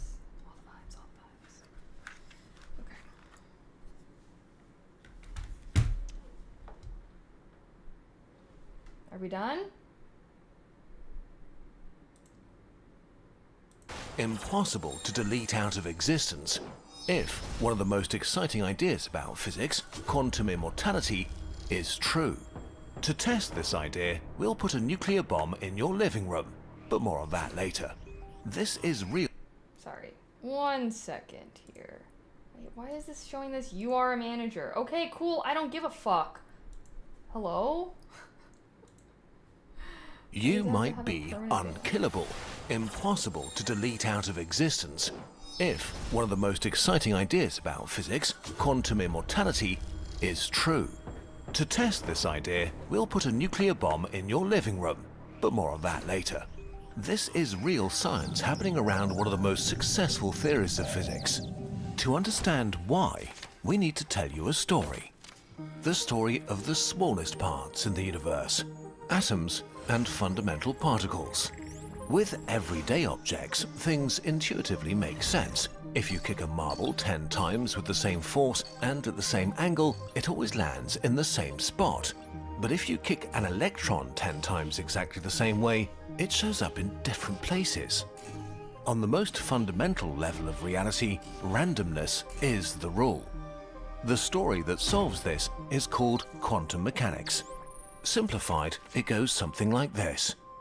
A particle like an electron is not like a tiny marble, but like a shapeshifter, a diffuse thing we call a wave that ebbs and flows.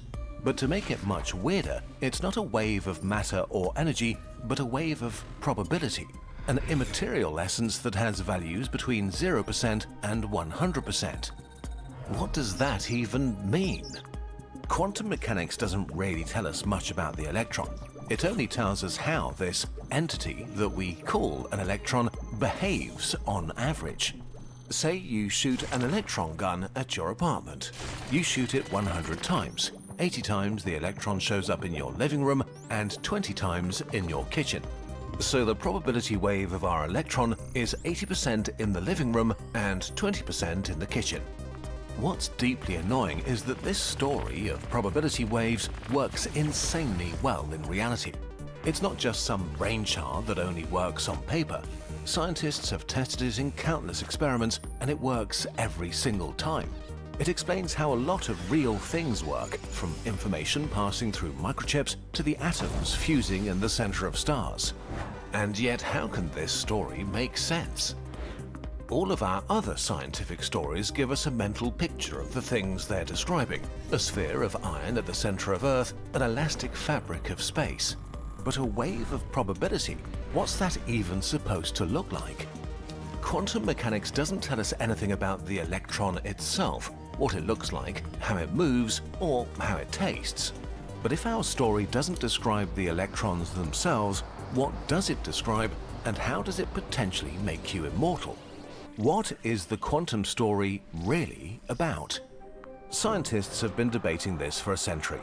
They've come up with tons of ideas we can't cover here, but there are two popular schools of thought. We'll call them linguists and literary critics. They're screaming and arguing over what the quantum story really means. The position of the linguists is shut up and calculate. They basically claim that quantum mechanics is not a story about reality, but just a kind of grammar for the theoretical language of the universe.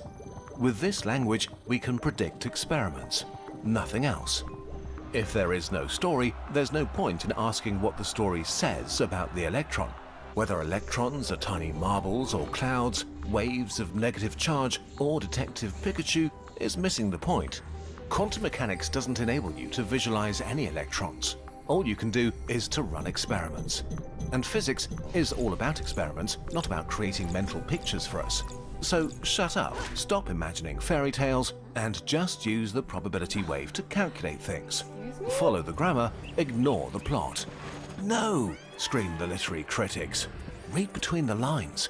There's a hidden meaning here. They are many worldlians, and they're convinced that quantum mechanics is a story about reality, and they want to interpret the story. The many worlds interpretation of quantum mechanics is not the same as the multiverse, by the way, which is a whole different can of worms, but we'll get to that another time. The many worldlians think that the universe is an infinitely complex quantum state, where all physically possible outcomes coexist simultaneously. If the probability wave of your electron is split 80% to 20% between your living room and the kitchen, that means that the electron is split in a similar way. That there are 5 versions of the electron, 4 of them are going to the living room, and 1 to the kitchen. But it isn't just the electron that splits. You are observing the electron, so there are 5 versions of you too. 4 of them see the electron in the living room, and 1 in the kitchen.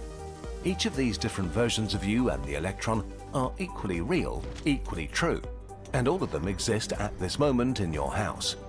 But they can't communicate or interact in any way, so they're totally invisible to each other, which means that whoever you are right now, you are just one of your versions experiencing just one thing, either seeing the electron in the living room or in the kitchen. Many worlds means that all physically possible worlds are coexisting right here, right now, but independently of each other like the branches of a tree. and there are a lot of them. Every possible quantum process means there are other possible worlds. A radioactive atom decays, another world exists where it didn't. A cosmic ray hits one of your cells, another world exists where the ray just passed through. Each second, bazillions upon bazillions of new worlds exist on top of each other. Stop it, shout the linguists. If these worlds can't interact with each other, we can't check whether they exist. This is not science, so please shut up and calculate. Wait, there is a way to find out. But to do it, you'll have to die a few hundred times. And maybe prove that you're immortal. The ultimate experiment. All we need are 2 electron detectors connected to a nuclear bomb in your living room. If the detector in your living room is activated, the nuke explodes. If the one in the kitchen is activated, you're safe. Now sit on the nuke and have your brave assistant shoot the electron gun. There are 2 ways this can go. There's a 20% chance the electron lands in the kitchen and you survive, and an 80% chance you die. Okay, let's shoot. Beep. Oh, lucky you. The electron landed in the kitchen. Let's try once more. Beep. And once again. Beep. And another 100 times. Beep, beep, beep, beep, beep, beep, beep. If there is only one universe, you'll die fairly soon. Sooner rather than later, the electron will trigger the nuke and you'll be instantly vaporized. But if the many worlds interpretation is true, then every time your assistant shoots the gun, there are 5 versions of you and 4 instantly die. Only one of your versions is alive, and there's only one thing you can experience: your survival. It doesn't matter how many times you try. From your perspective, you'll survive every time. At first, it will seem like luck, but at some point, your luck will become near impossible. In a universe with just one reality, your odds of surviving 100 times in a row are about 1 in 10 duovigintillion, a 1 followed by 70 zeros. Okay. So, if you did the experiment 100 times and you're still here, the universe just whispered its deepest secret to you.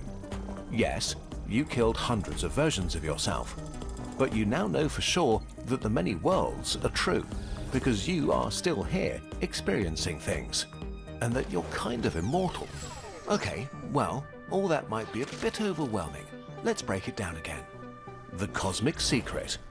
If every possible quantum process always happens in some branch, then this doesn't only mean that there are almost, but not quite, infinite versions of you, but there's always a you that gets insanely lucky. A tumor starts, but a cosmic ray kills it before it spreads. A bolt that's of me right lightning now. strikes at you, but a quantum fluke makes it miss by a meter. A washing machine falls from a roof, but all its atoms quantum tunnel through your body. No matter how extremely high the likelihood is that you'll die, there may always be a branch in which you survive. So, should you start wingsuit flying today? Well, not so fast. For every version of you that survives, bazillions don't. And all those versions of you are just as real as you are right now watching this video. So if you care about the current version of yourself, you should care just as much about all the versions still waiting to be and their loved ones. In other words, if you see a washing machine falling, better move away and save as many of your versions as you can. The more universes exist with you in them, the better.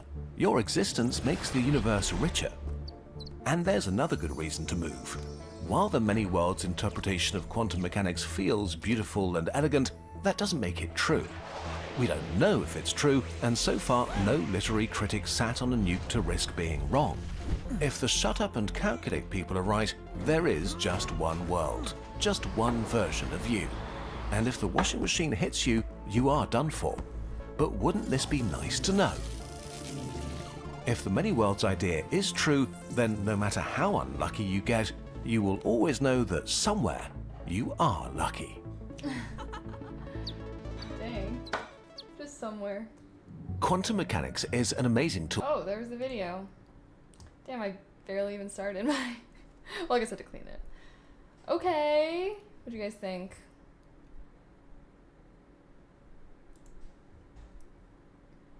You That might was- be I don't know. That was fine, I guess. unhuman. Let's watch this one. 6 days ago, their most recent.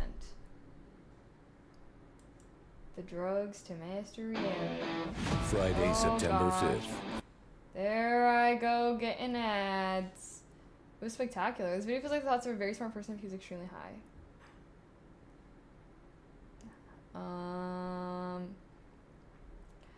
Honestly, I guess I guess I would kind of be like a linguist, low key, of just like, I don't know. I guess I've never given a fuck about like multiverse or like alternate realities, because regardless, I'm in this reality. So even if there are other Kayleys out there, like, psh, I don't know them, I don't know her, I'm me.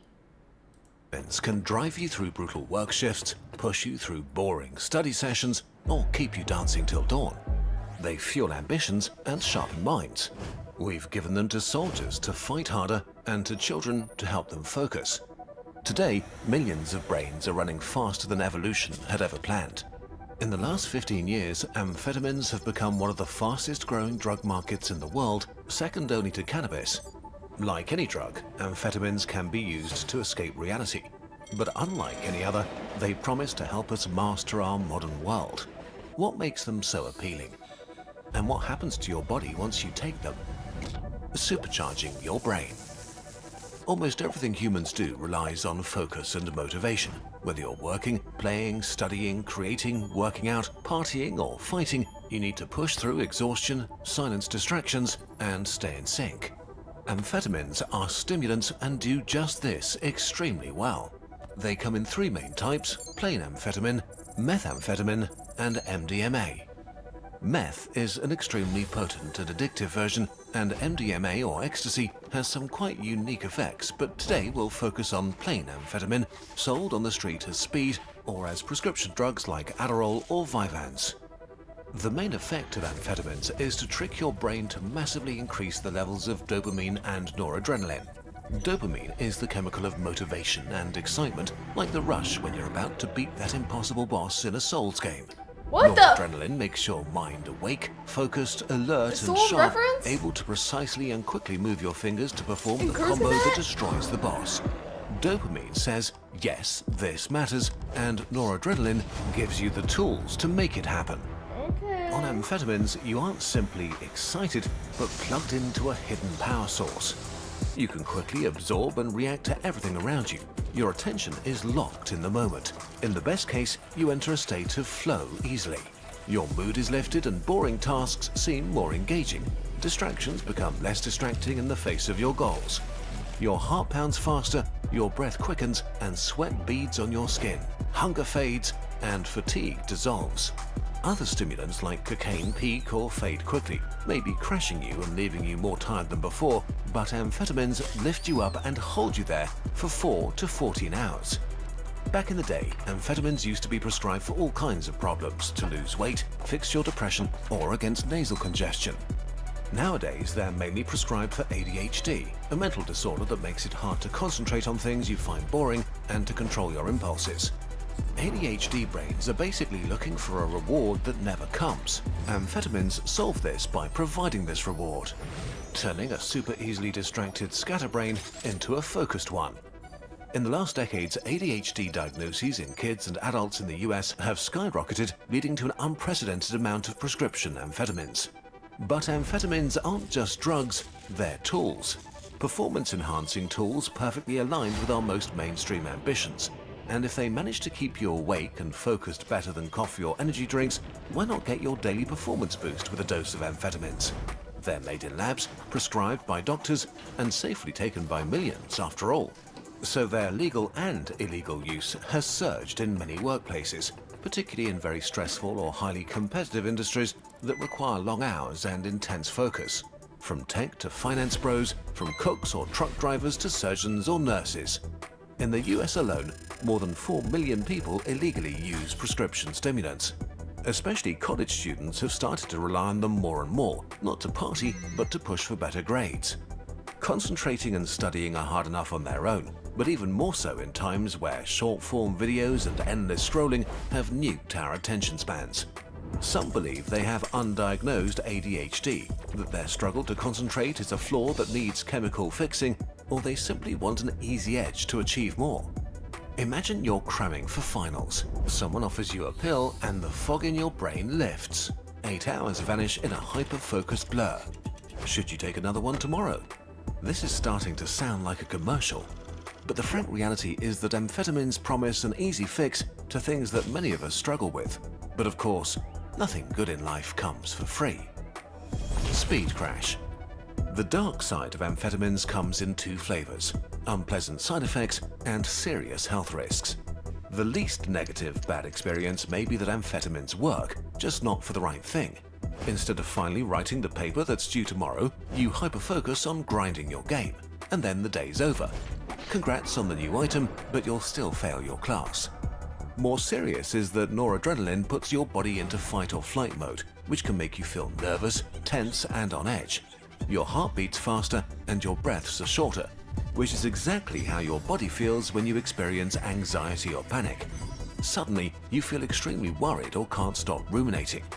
If you're already pretty stressed or anxious, this can worsen your anxiety or even lead to a full-blown panic attack. On the other hand, your motivation can overshoot. Your patience shrinks to almost zero, and you can feel wired and very annoyed at people because they speak and think too slowly, making you jittery and pretty unpleasant to others. Amphetamines also make you numb towards the needs of your body, so it's easy to forget that you need to drink, eat, and sleep. You may suddenly realize that you're totally dehydrated, tired, and shaky after neglecting your body's needs for hours and hours. And while amphetamines lengthen the time you can stay awake and be productive, if you took them too late in the day or too much, it may just be impossible to get to sleep as your mind can't stop racing, making you exhausted the next day, tempting you to solve the problem with another dose. If you take too much, all the enhancing effects can reverse, leaving you nervous, restless, obsessively overthinking, or outright unable to focus on anything. Some prescription amphetamines like Vyvanse stay active in your system for up to 14 hours, so if you have a bad trip, you may have to wait it out. And the come down can also be pretty harsh. After hours of being bathed in dopamine and noradrenaline, their levels drop suddenly. You may feel extreme fatigue, your mood can crash, leaving you feeling low energy and depressed. You may experience a fresh boost of anxiety as your brain tries to rebalance itself. And of course, there's addiction. First of all, constant artificial dopamine highs can totally disrupt your emotional baseline. Swinging from euphoric and super focused and driven to stressed and tired is pretty unpleasant. If you take amphetamines regularly, you build a tolerance, needing higher doses to achieve the same effects, which raises the risk for all the negative effects. Maybe at the beginning amphetamines were the solution to finally do your homework, but after a while you just feel completely unable to study or work at all without the boost they give you. It can be hard to get back to your normal baseline afterwards. Okay, not ideal, but can amphetamines destroy your life? Well, maybe. Definitely your brain and heart. The flood of chemicals that boosts your brain can overwhelm it, mixing noise and signal and turning clarity into chaos, leading to psychosis. You can no longer tell for sure what's real and what's not. Typical symptoms are bizarre thoughts, hallucinations, and paranoia. In most cases, they fade once the drug wears off, but sometimes they stay for months, and for a minority of people, they can evolve into full-fledged schizophrenia, changing your life forever. Amphetamines speed up your heart, and over time, even mild increases in blood pressure can damage vessel walls, causing them to thicken, narrow, and lose elasticity, which forces your heart to work harder. If you use them long-term, this can lead to serious complications like cardiac arrest or an irregular heartbeat. And in high enough doses, especially mixed with other stimulants like cocaine, amphetamines can trigger heart attacks, tear open major arteries, or burst blood vessels in your brain, leading to strokes, even in young people. How likely is this to happen? Today, it seems that low-dose prescription use over the short term for ADHD is relatively low risk, while chronic and especially heavy use in healthy people is probably harmful. If you want our opinion after our research, amphetamines are a huge grey zone.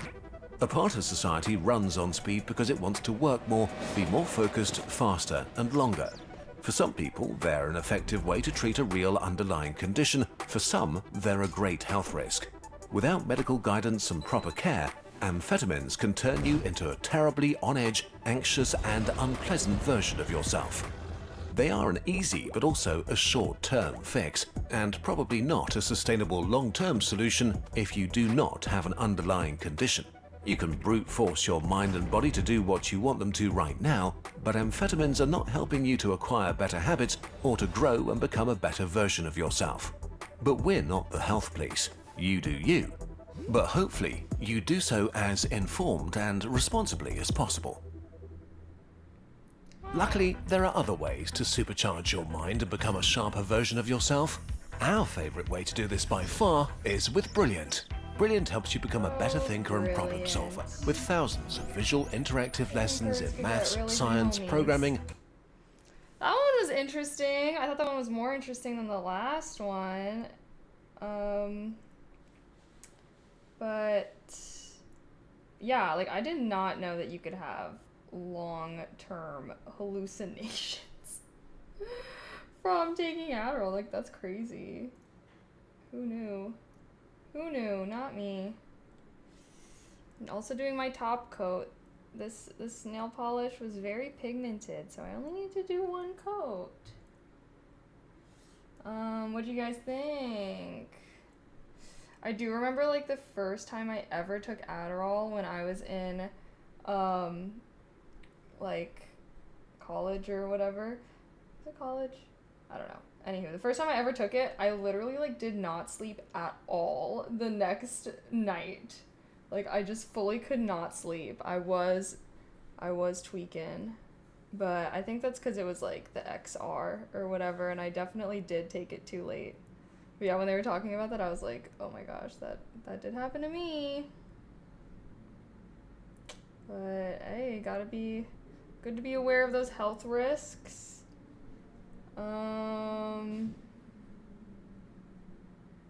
Yeah. You really thought you owned rabbits this whole time? Turns out it was just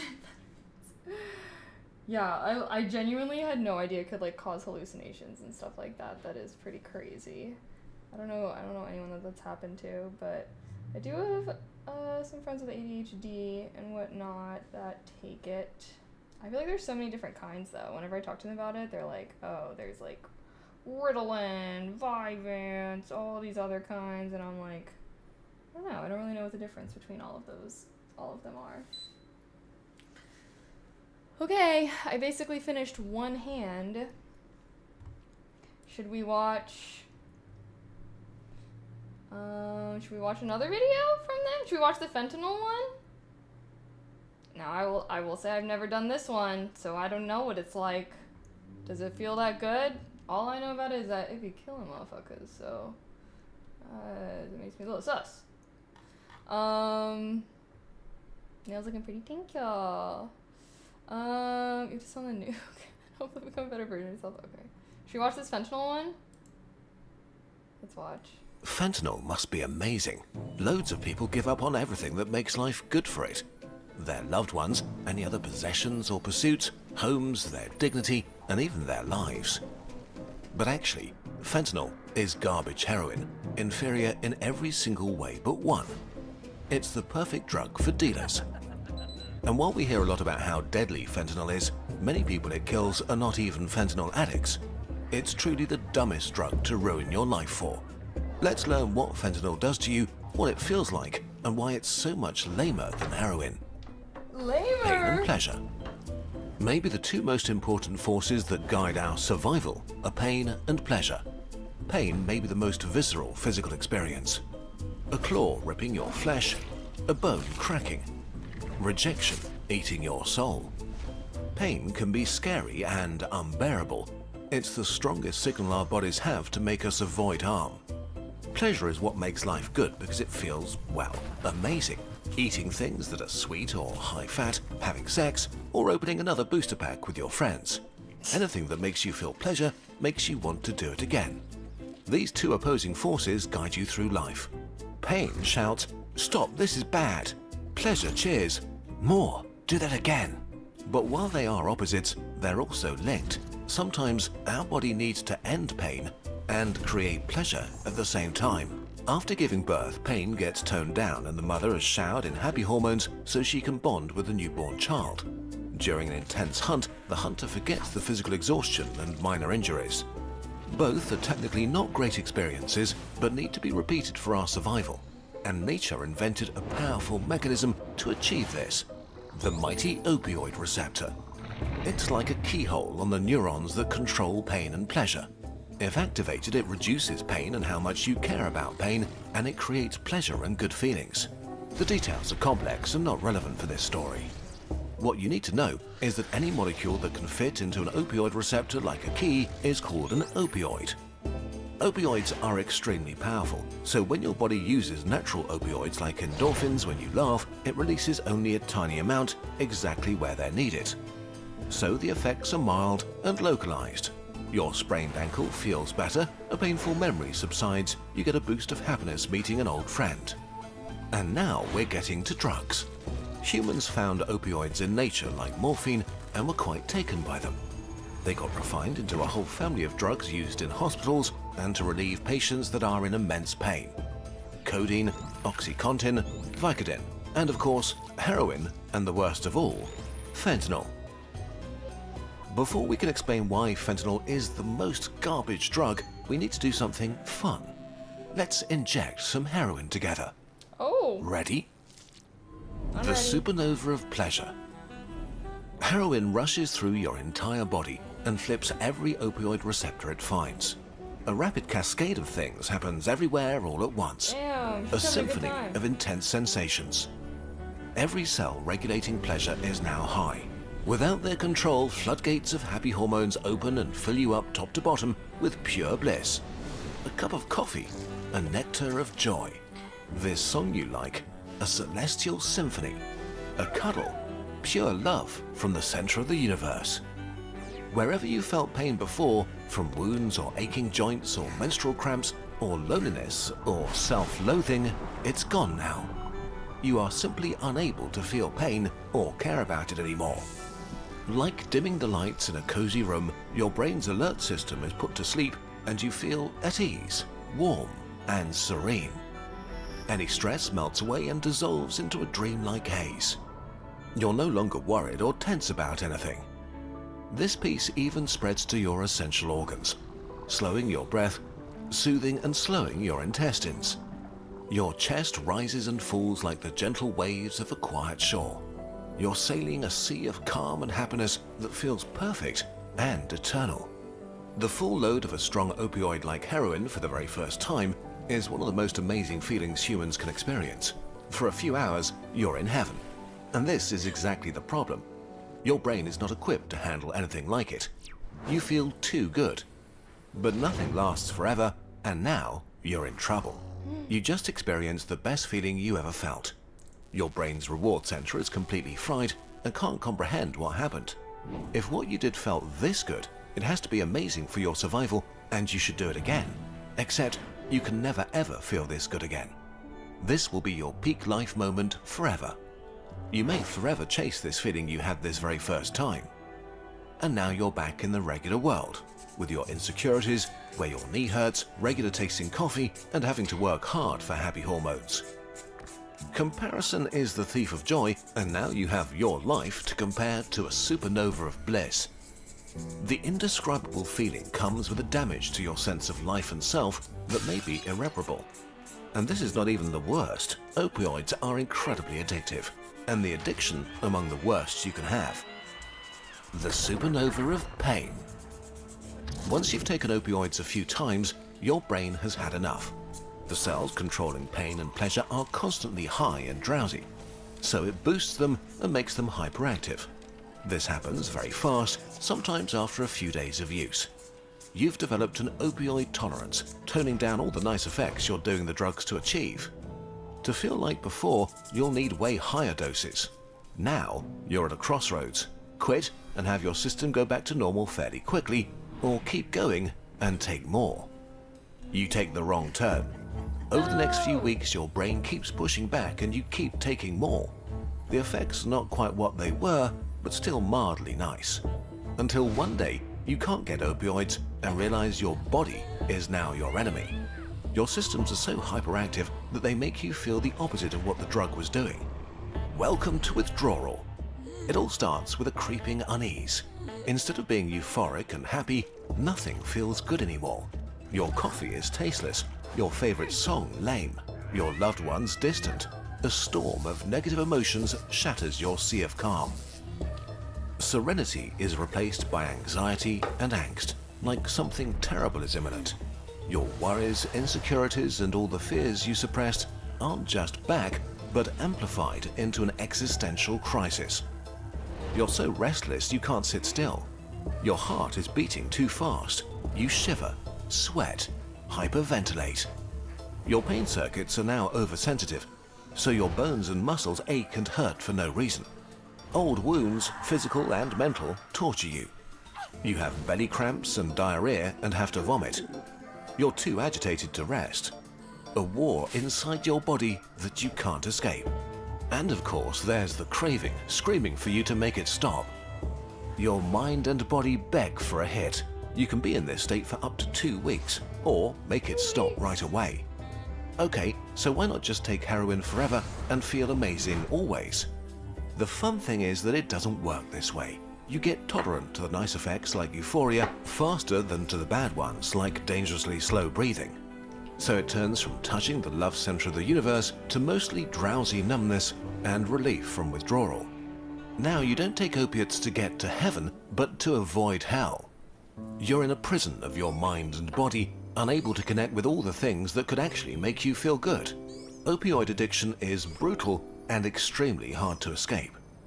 It should be pretty clear that you need to be extremely careful with any opioids, and if you have the chance to do it for fun, just don't.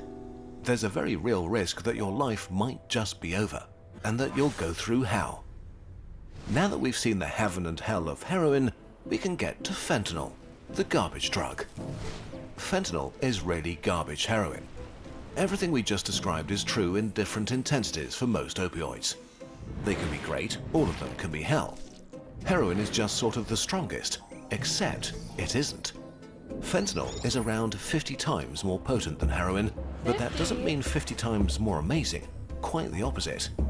Fentanyl is extremely good at crossing the blood-brain barrier, the firewall that protects your brain from harmful substances. It enters your brain so easily that you get from 0 to extremely high almost instantly. But just as fast as it enters, it leaves again.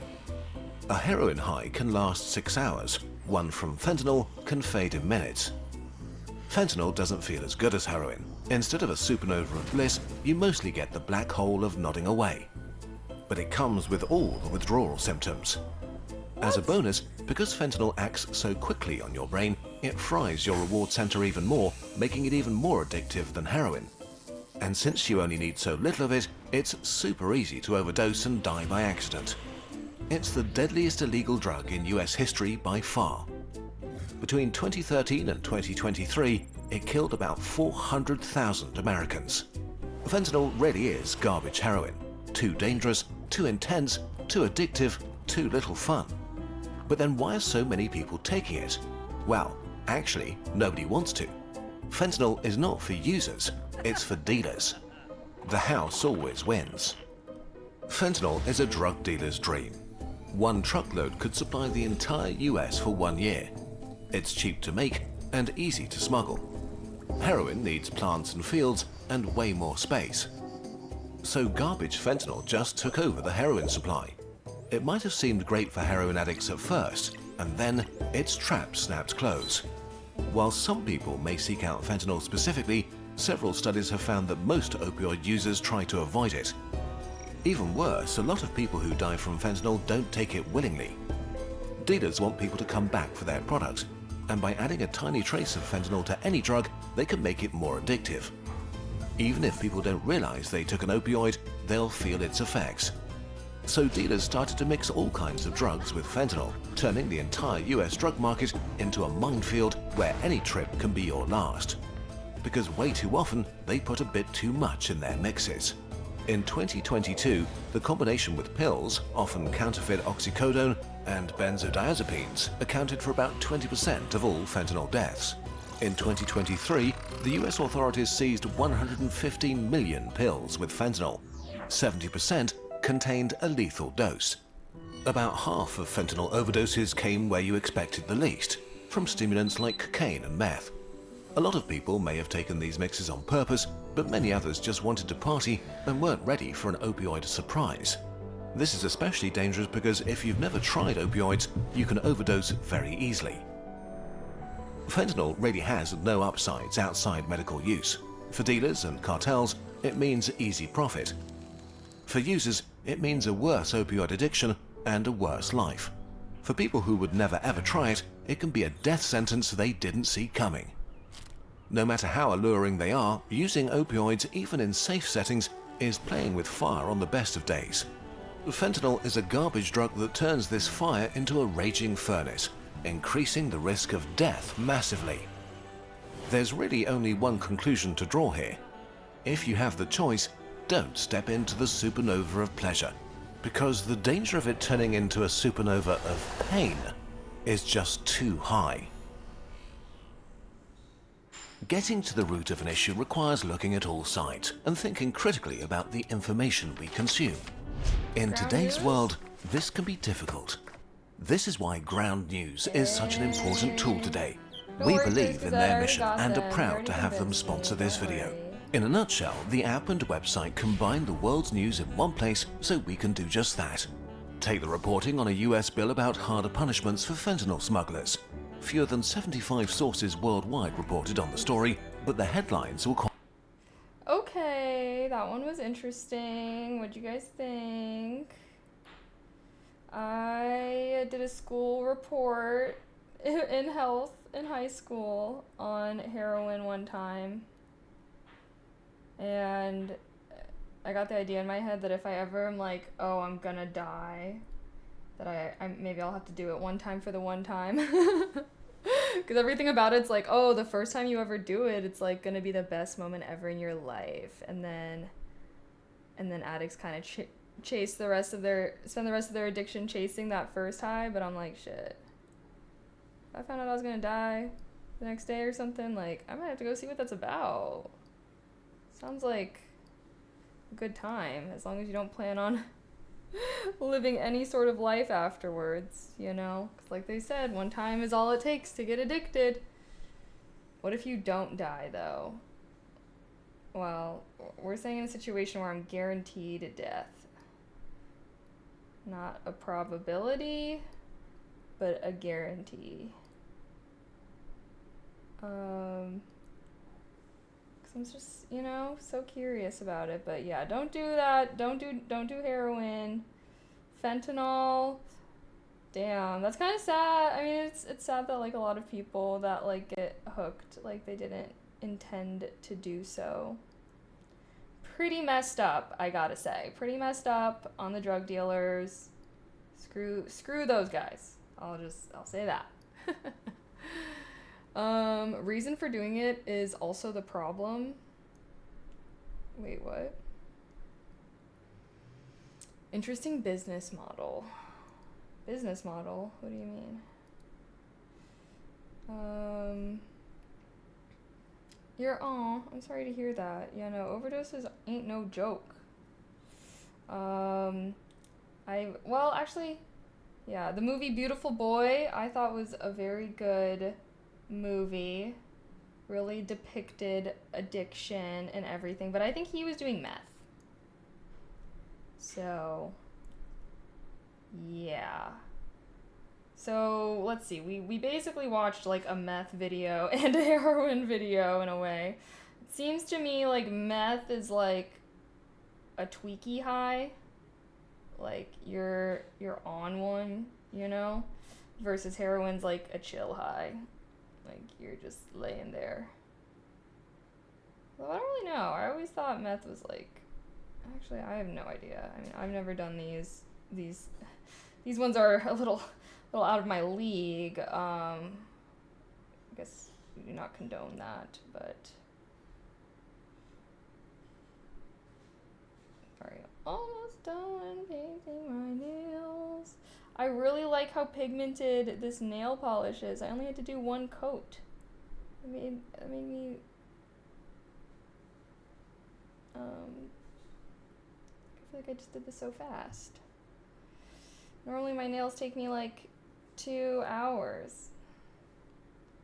but I feel like I just did them in like 40 minutes. Very nice. Yeah, not doing like my little like fake nails I normally got on really saves me some time. Okay.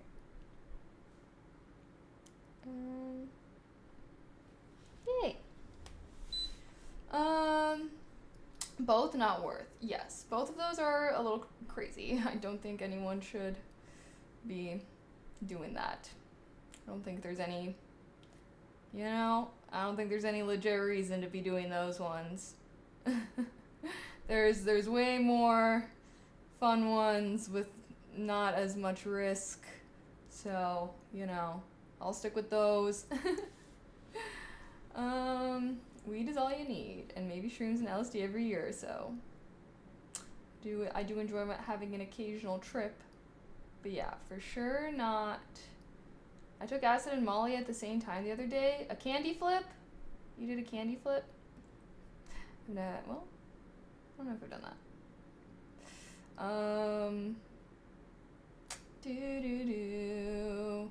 Isolate the experiences so you can draw conclusions, or just...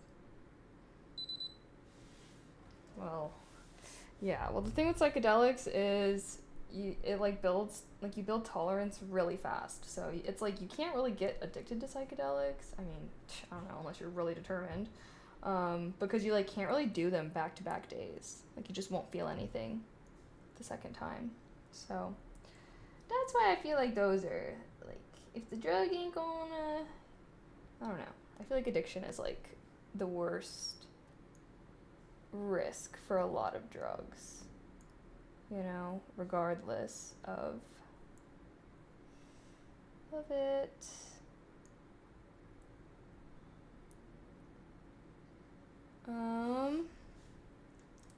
Okay, I'm painting my top coat and then I'm all done. Did you guys like watching Curse Gazette? This is one of my favorite YouTube channels. I realized though that the reason why I like Curse Gazette so much is because it reminds me of Crash Course. Do you guys remember Crash Course for history class? Or other classes? They had a lot of subjects. They'd be like, oh, let's go to the thought bubble. And it was all cute and animated. I used to love that so much.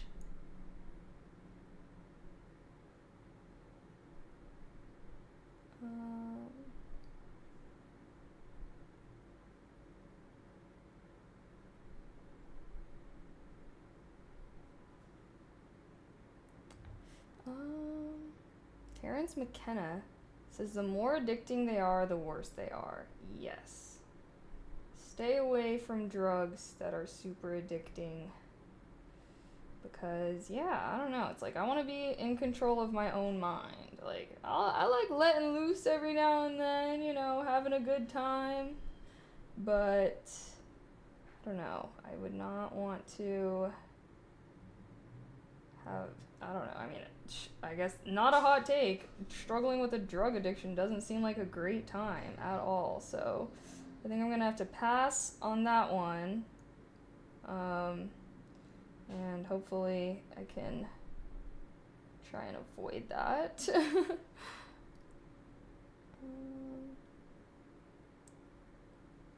Yay. Okay. Last time going in.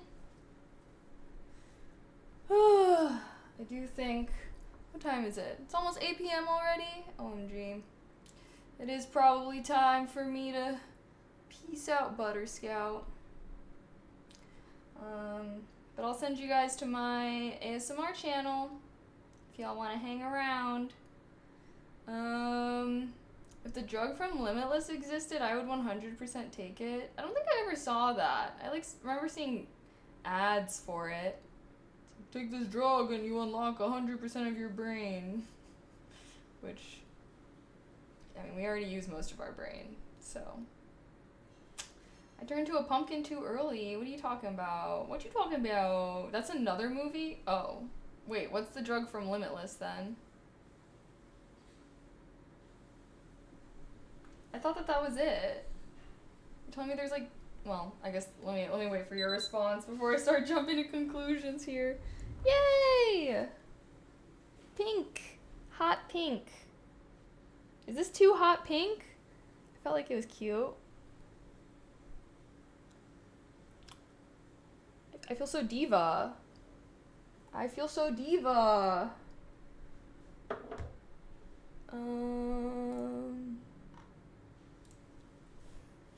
Yay! We did it, we did it, we did it.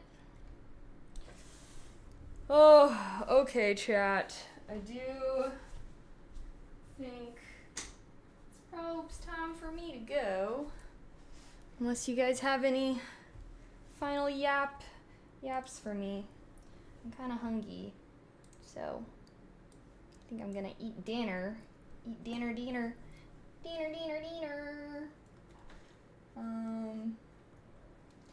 Yar. Yap? What you wanna yap about? What you wanna yap about? I'm all ears. I'm listening. Alright, let me clean this up a little bit.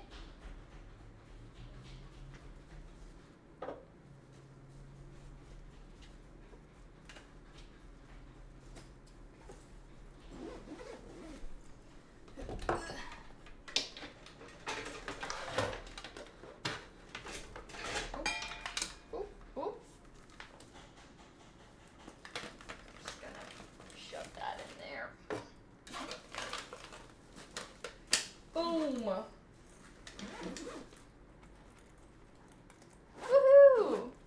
That was so quick. OMG. I need to buy more of this brand.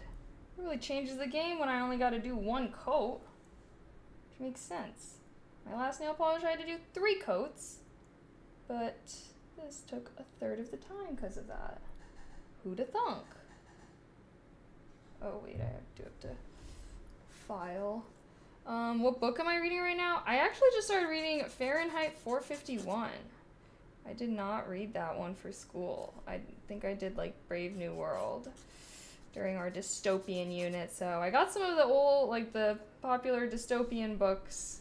I got 1984 to read as well. But yeah, that's what I'm reading right now. I'm reading some more one-off books. I still want to return to Brandon Sanderson so bad, but I want to try and get closer to my reading goal for the year. Although I haven't really checked my progress in a while. I kind of hammered out a ton of books last week. Or just even like the past couple weeks.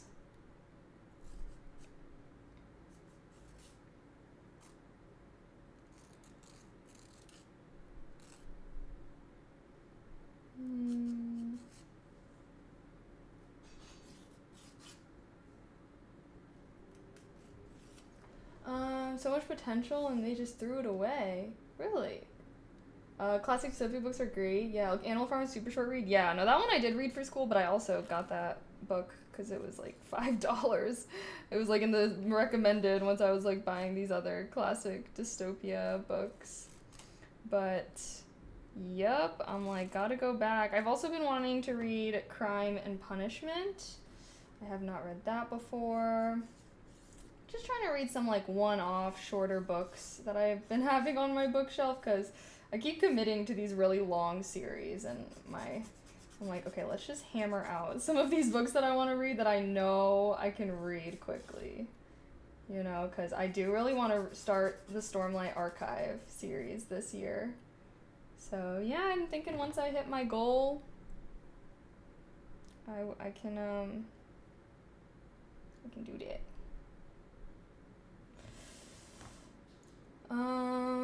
Animal Farm is so good. I do remember liking it when I read it in school, but it was so long ago. Every time we bought someone, all we hear is 19... Oh, yeah, because that one's like, what? Wait. Because I remember Brave New World was like genetic engineering.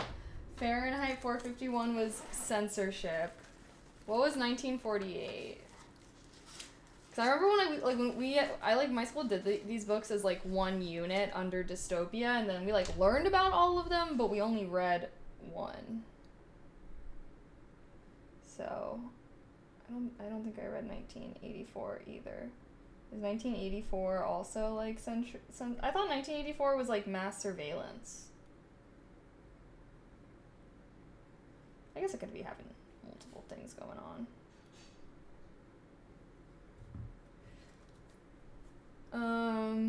Is a longer read still good? Really? The copy that I have, the book looks short. I do remember I opened it up though and the text was like kind of small.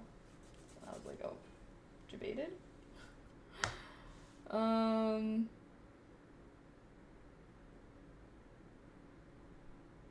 Sorry, I'm cleaning up my nails, making sure they look all nice and pretty. I'm beginning to have mixed feelings about this color. I really liked it when I saw it, but now I'm wondering if it's a little too aggressive.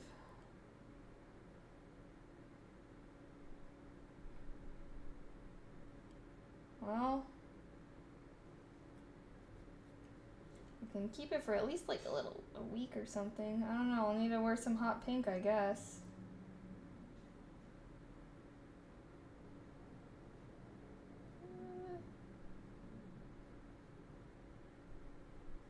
Okay, I think I'm all done. Yay!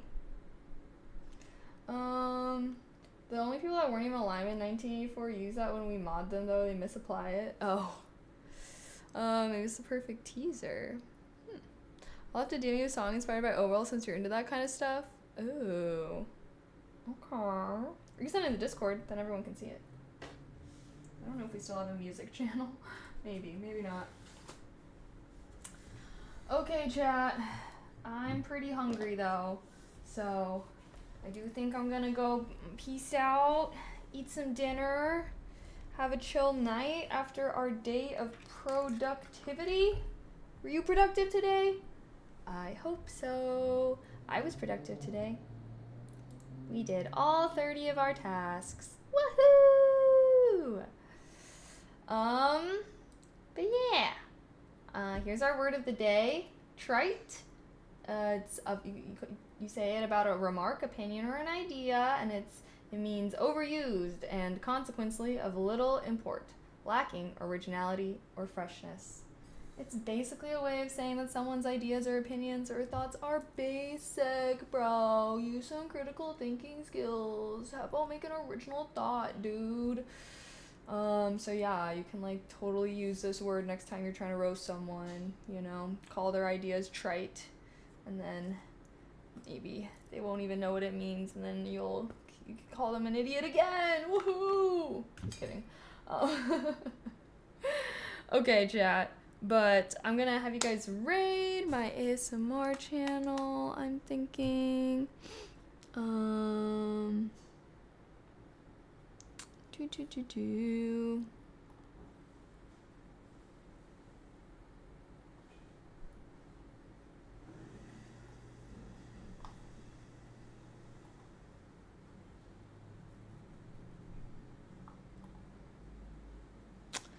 they're getting an ad too.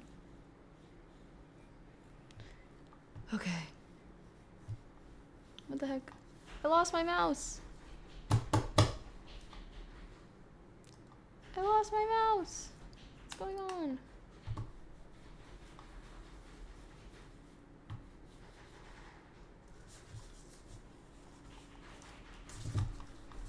Wait, actually, what the fuck is going on?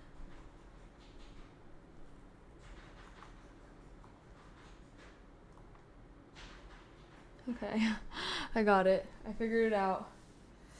Okay, guys. Well, thank you so much for hanging out with me and having a productive day with me. I feel like you guys know I always enjoy our Monday focus streams. I even did my nails, which I wasn't even planning on doing on stream. So an extra productive day. Yay! But yeah, thank you guys. Thank you everybody that subbed, gifted subs, or gave bits today. I always appreciate everybody's support towards my channel so very much. And as always, shout out our amazing mods for keeping chat super fun and friendly. We're gonna raid my 24/7 like, I don't know if I can call it my ASMR rerun channel. That's not live when I'm live because I steal them, so it's technically not 24/7, but it's kind of, you know.